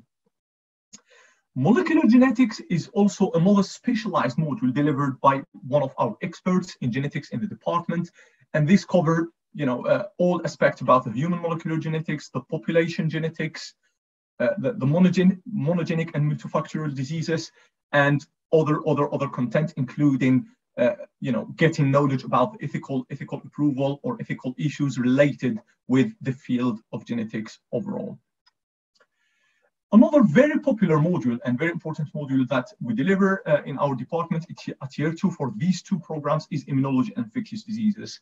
And in this module, we have the students learning about the immune system overall and trying to understand and diagnose several diseases by conducting several practicals in our laboratories and trying to learn about the body's response to diseases, including immunological disorders, but also infectious diseases, particularly parasitic infectious diseases. Now, going to year 3, continuing from year 1 and year 2, some students will have the option, obviously, to potentially come and get year 3 in our department. And this is where the students taking the genetics degree, they will be having 4 compulsory modules that are highlighted in green, as you could see here, and they will pick only one optional module from the yellow modules as seen in this table. Okay, the only difference between year 3 and the other 2 years is that we have a module called the Dissertation Module, which is worth more than 20 credits. It's obviously, as you can see in the table here, it's worth double the amount of the standard credits that we have for each module, which is 40 credits. Okay, so this is the most or the biggest module that we have across the 3 years. Okay, for people taking the genetics degree, they will and potentially moving to our department and doing the year 3, they will be doing the Dissertation Module, application of genetics, genomics and bioinformatics, and ecological genetics. Okay, as compulsory modules. For those deciding or following the biotechnology route, they will have 4 also. They will also have 4 compulsory modules, including dissertation, application of biotechnology, genomics and bioinformatics, and advanced tissue applications. In addition to all these modules, they will then have the option to pick 1 extra module from the pool of modules highlighted in yellow. Examples of these modules, some of the most popular modules that we have in our department, is medical microbiology, which introduces the students to the field of medical microbiology. In this module, the students will learn about the human microbiota, and it's important in science and in generating disease.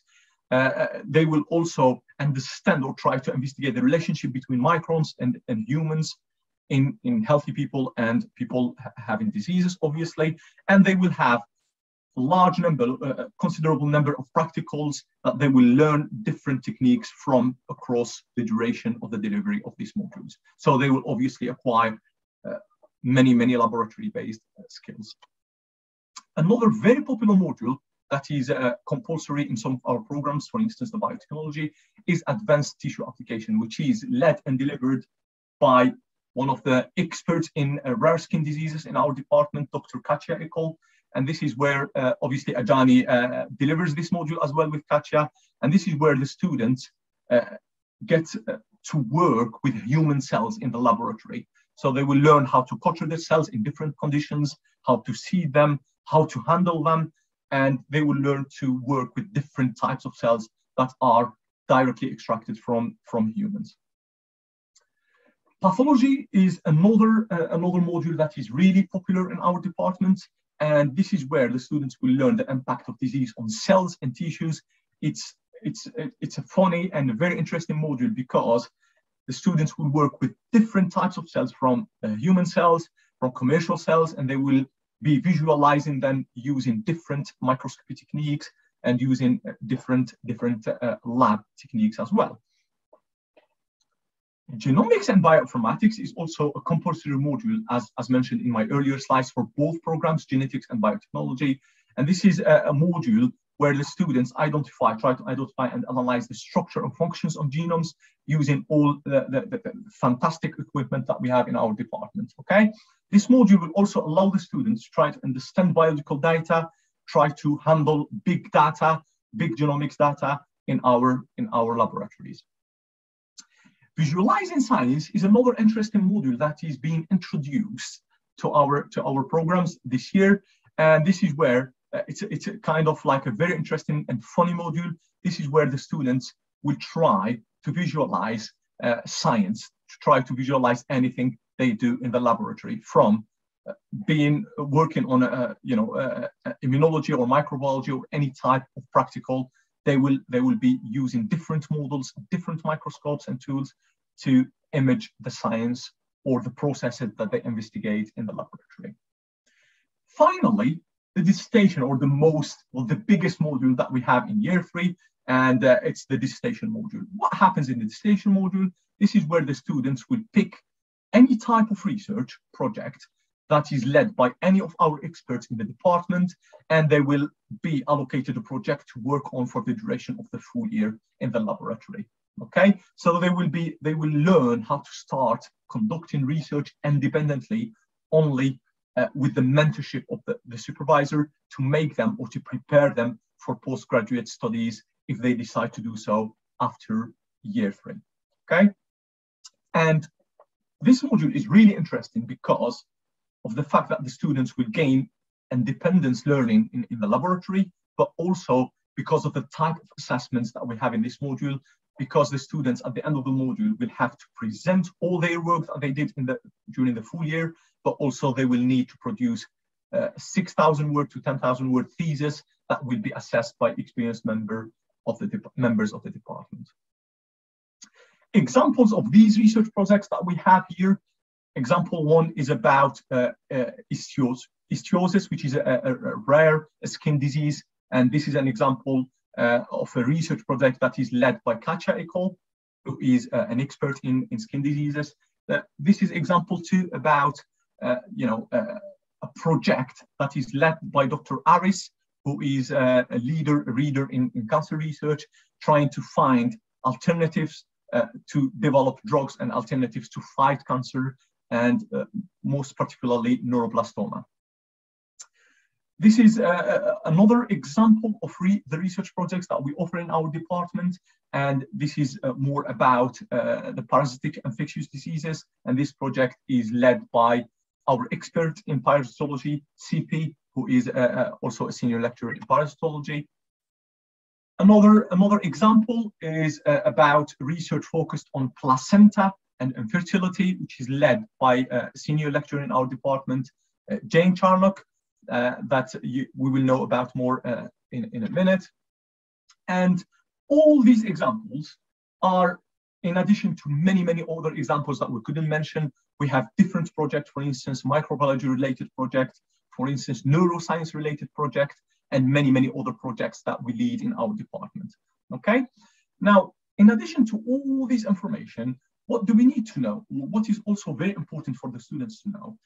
We are proud, or we tend to do well in terms of assessing the students, okay? In our programs, we use different techniques and different skills to assess the students, and via using different methodologies, including making the students present their work, trying to make them work in groups, trying to make them handle big data, big genomics data, and try to make them also write CVs and reflect on the work that they do as well. Now, we have mentioned the nice or interesting projects that we offer, but it's very important to mention the facilities that we have also in our department. And I'm proud to say this, and I think Ajani will agree with me, that we have amazing, excellent facilities in our department covering all fields of research that you would see developed across the country. So we have a microscopy room where we have all types of fluorescence microscopy, and a brand new scanner electron microscopy that is being introduced to our laboratories. We have all types of gene sequencing machines in our laboratories, in addition to PCR machines, qPCRs, all tools that are needed for microbiology research, for cancer research, for chemistry research are all included in our laboratories. And we hope to see some students visiting us in the future to see how amazing our facilities are. And regarding the research expertise and the profiles that we have in the department, we believe that we have an active research culture with different interests across different disciplines of biology.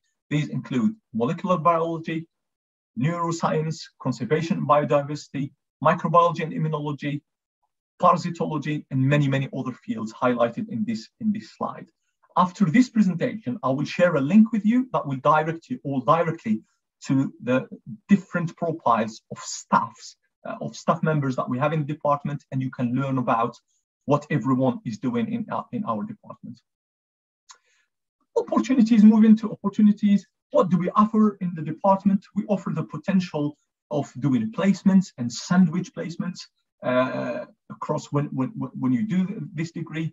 So what does this mean? This means that we are able to send the students to work abroad and to gain experience in a different environment across the UK. You have the potential of learning a language, whether you want this to be included in as a credit-based module or just for your interest, and you will not. This is going to be a free opportunity for you.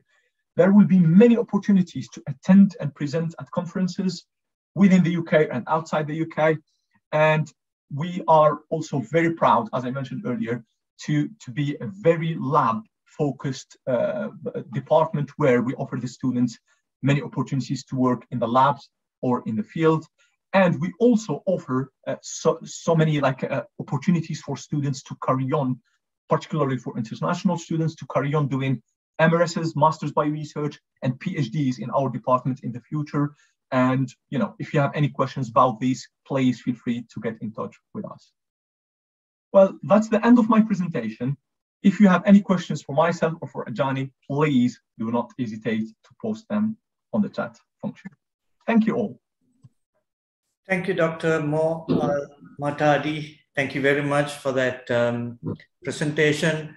That gives a very good insight to our students who have the capability or desire to transfer to Edge Hill University to complete the degree over there.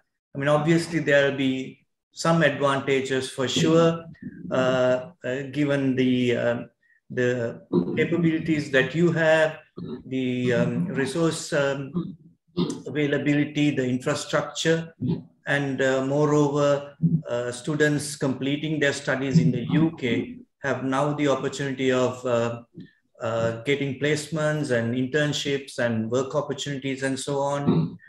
So that gives a slightly edge for those students transferring to Edge Hill University.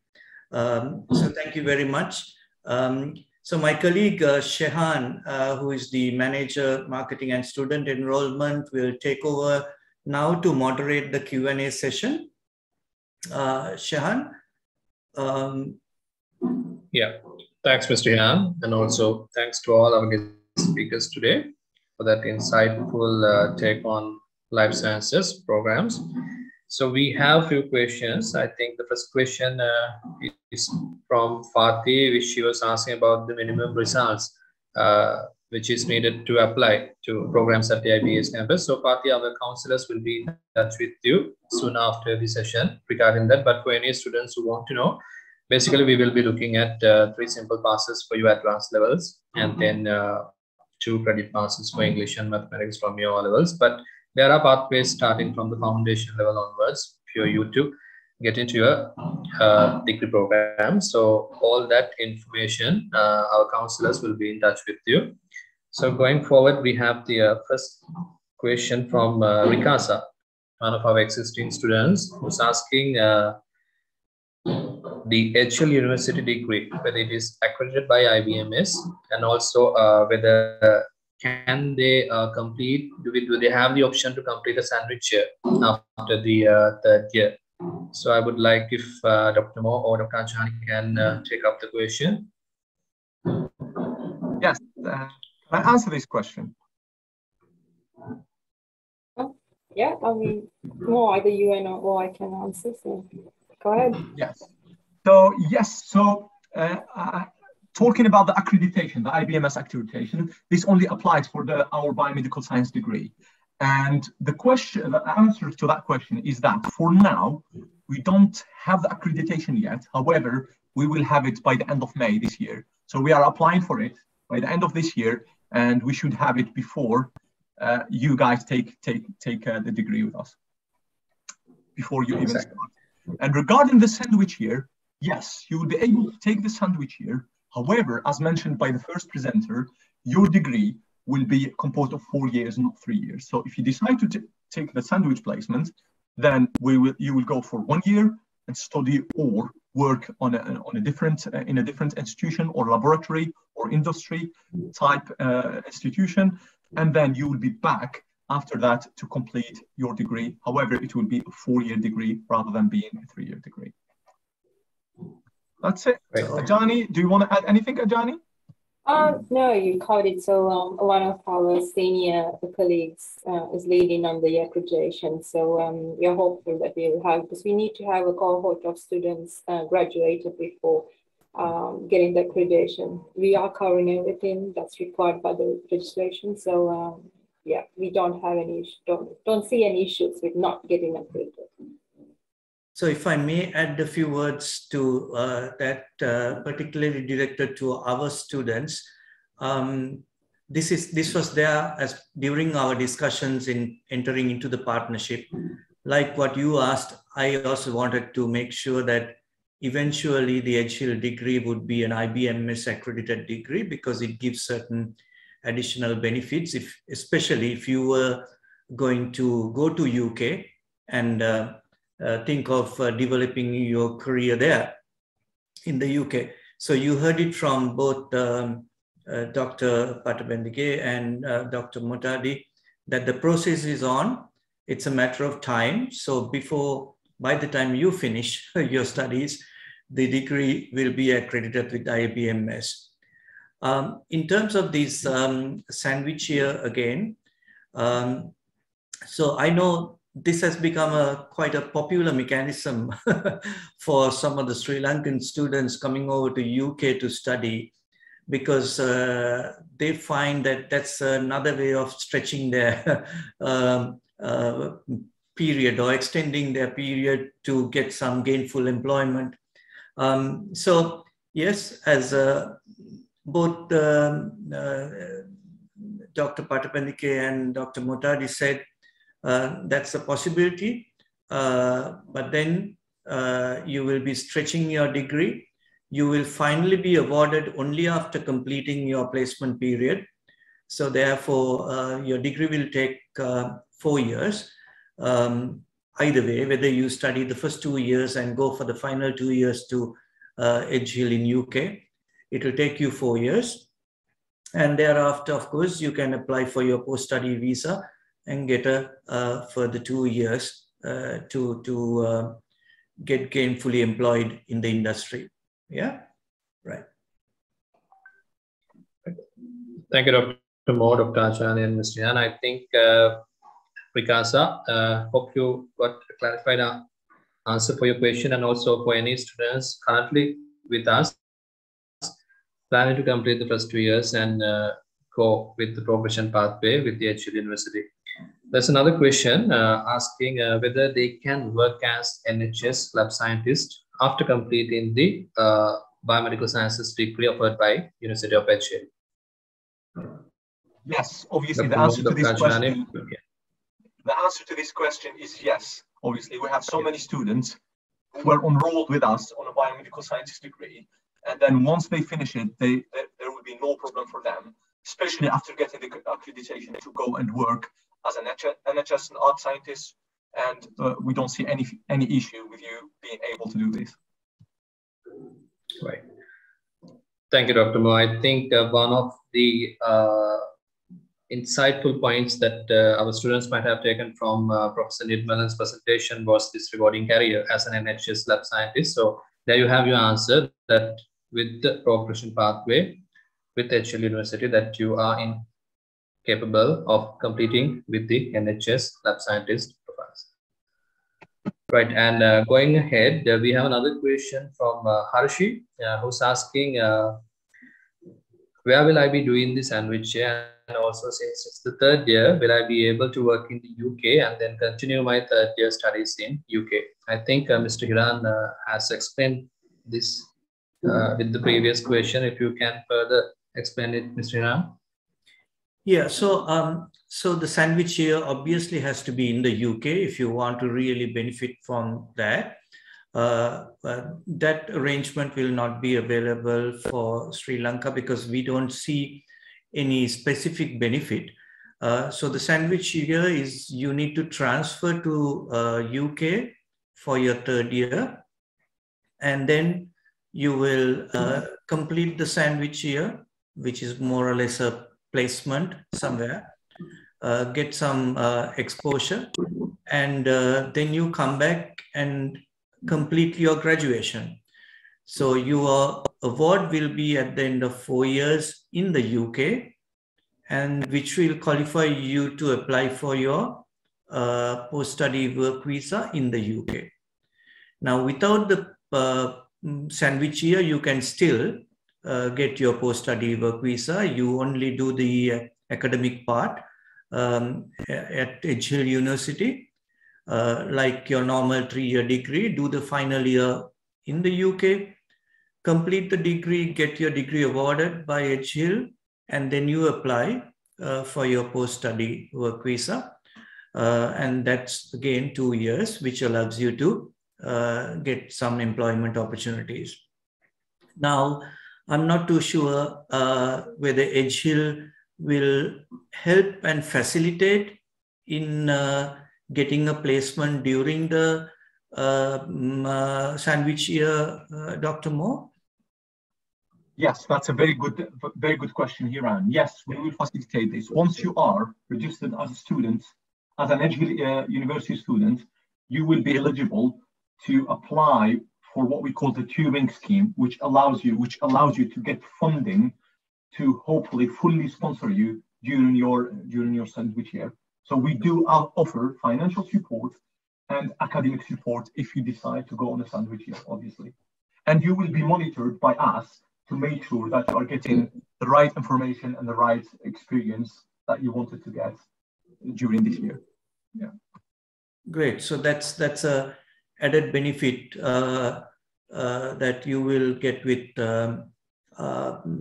𝐻IL University, because I know for sure, being in the study abroad industry, not all universities do offer that. They will tell the student, yes, you will have to find something on your own. We may not be able to help you much.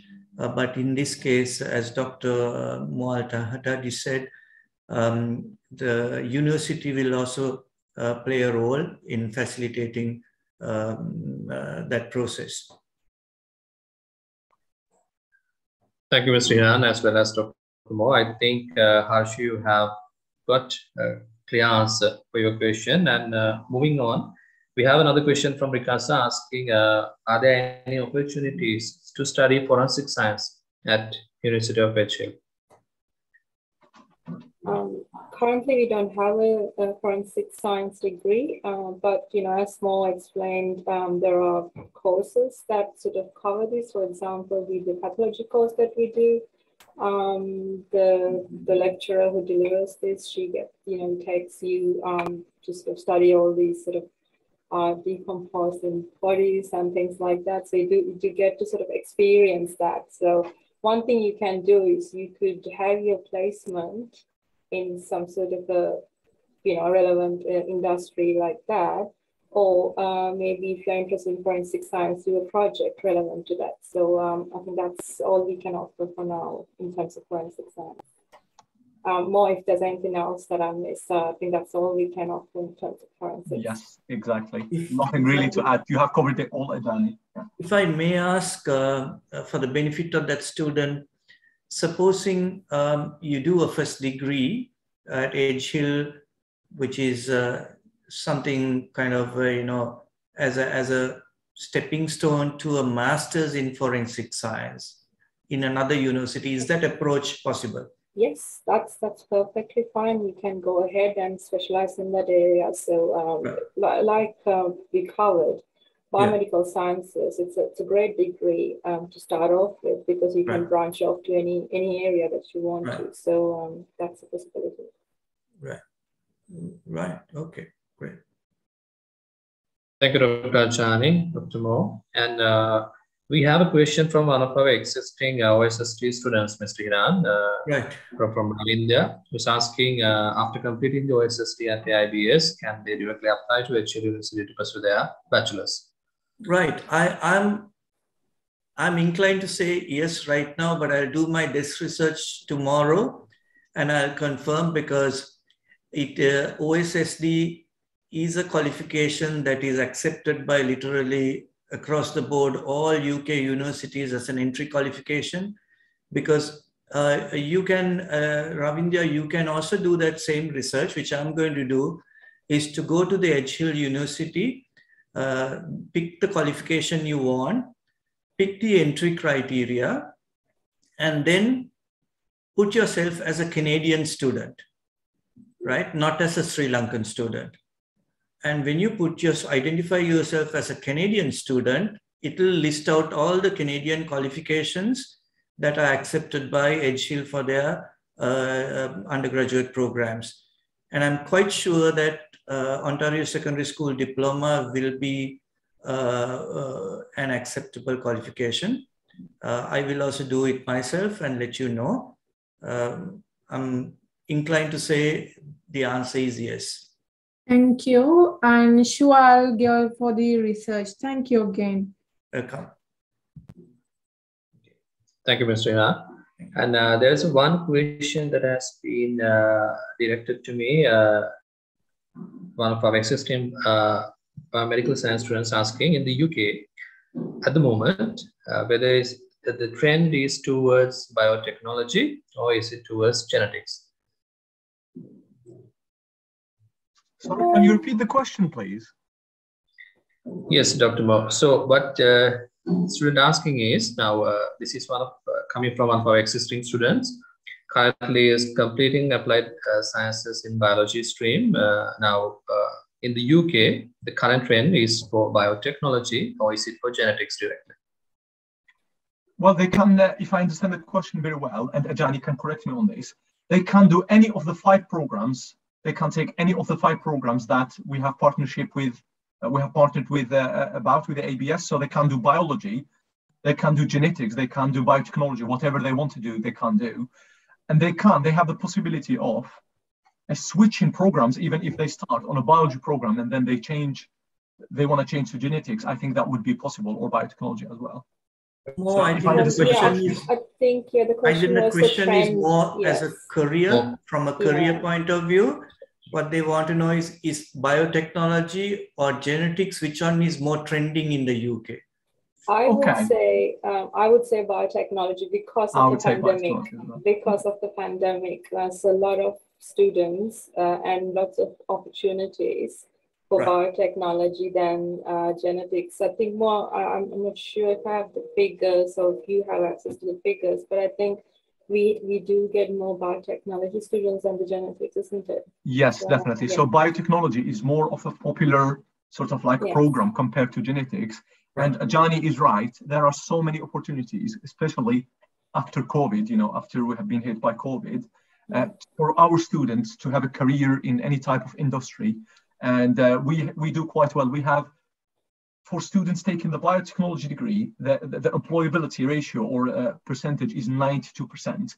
Right. 92% of our students, or the students taking this program that you will take in AIBS and hopefully complete with us, 92% of them get a job within 6 months of finishing their degree. So we think that we do well in this, yeah. Right. And there are many opportunities to work in this area as well. Thank you. Thank you, Dr. Mo, and thank you, Dr. Ajani. Niroshan, I think you have got the answer for that. And another question, could you explain more about the graduate entry pathway to medicine in UK?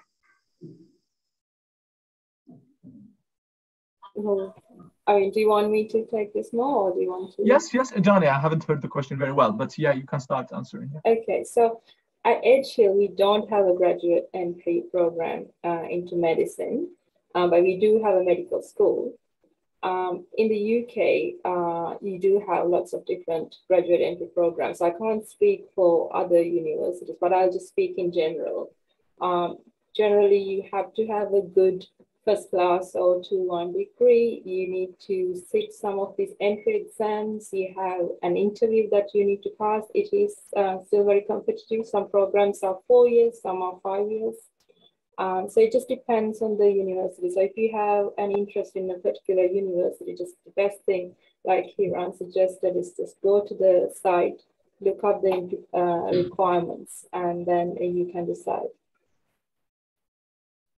If I were to add something to that, Ajani, typically it would be a good science degree, like a biomedical science degree with good grades.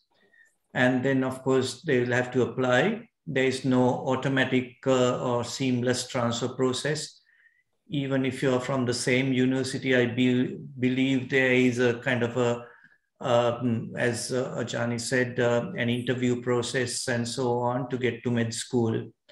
It is possible, but it is quite a complex process, I believe. Yeah, just to add to what Ajani said and Hiran said, yes, we have had, I think, 1 or 2 students in the past doing biomedical science degree and then doing medicine afterwards. But because it's very competitive, we tend to tell the students that they need to achieve at least a first degree. They need to achieve first class, like Ajani mentioned, to be able to hope to have a chance to compete for a place in our medical school. So like what Professor Nirmalan said, there is something new that has emerged, this position called physician associate in the NHS, which I'm not too sure whether it's still open for foreign students, because when it started, it was only for domestic students. But I guess it will get opened up over a period of time. There, the process is first you do your first degree ideally in biomedical science, and then you do this 2-year program, the physician associate. It's like a postgraduate diploma or something similar, and then you qualify for that.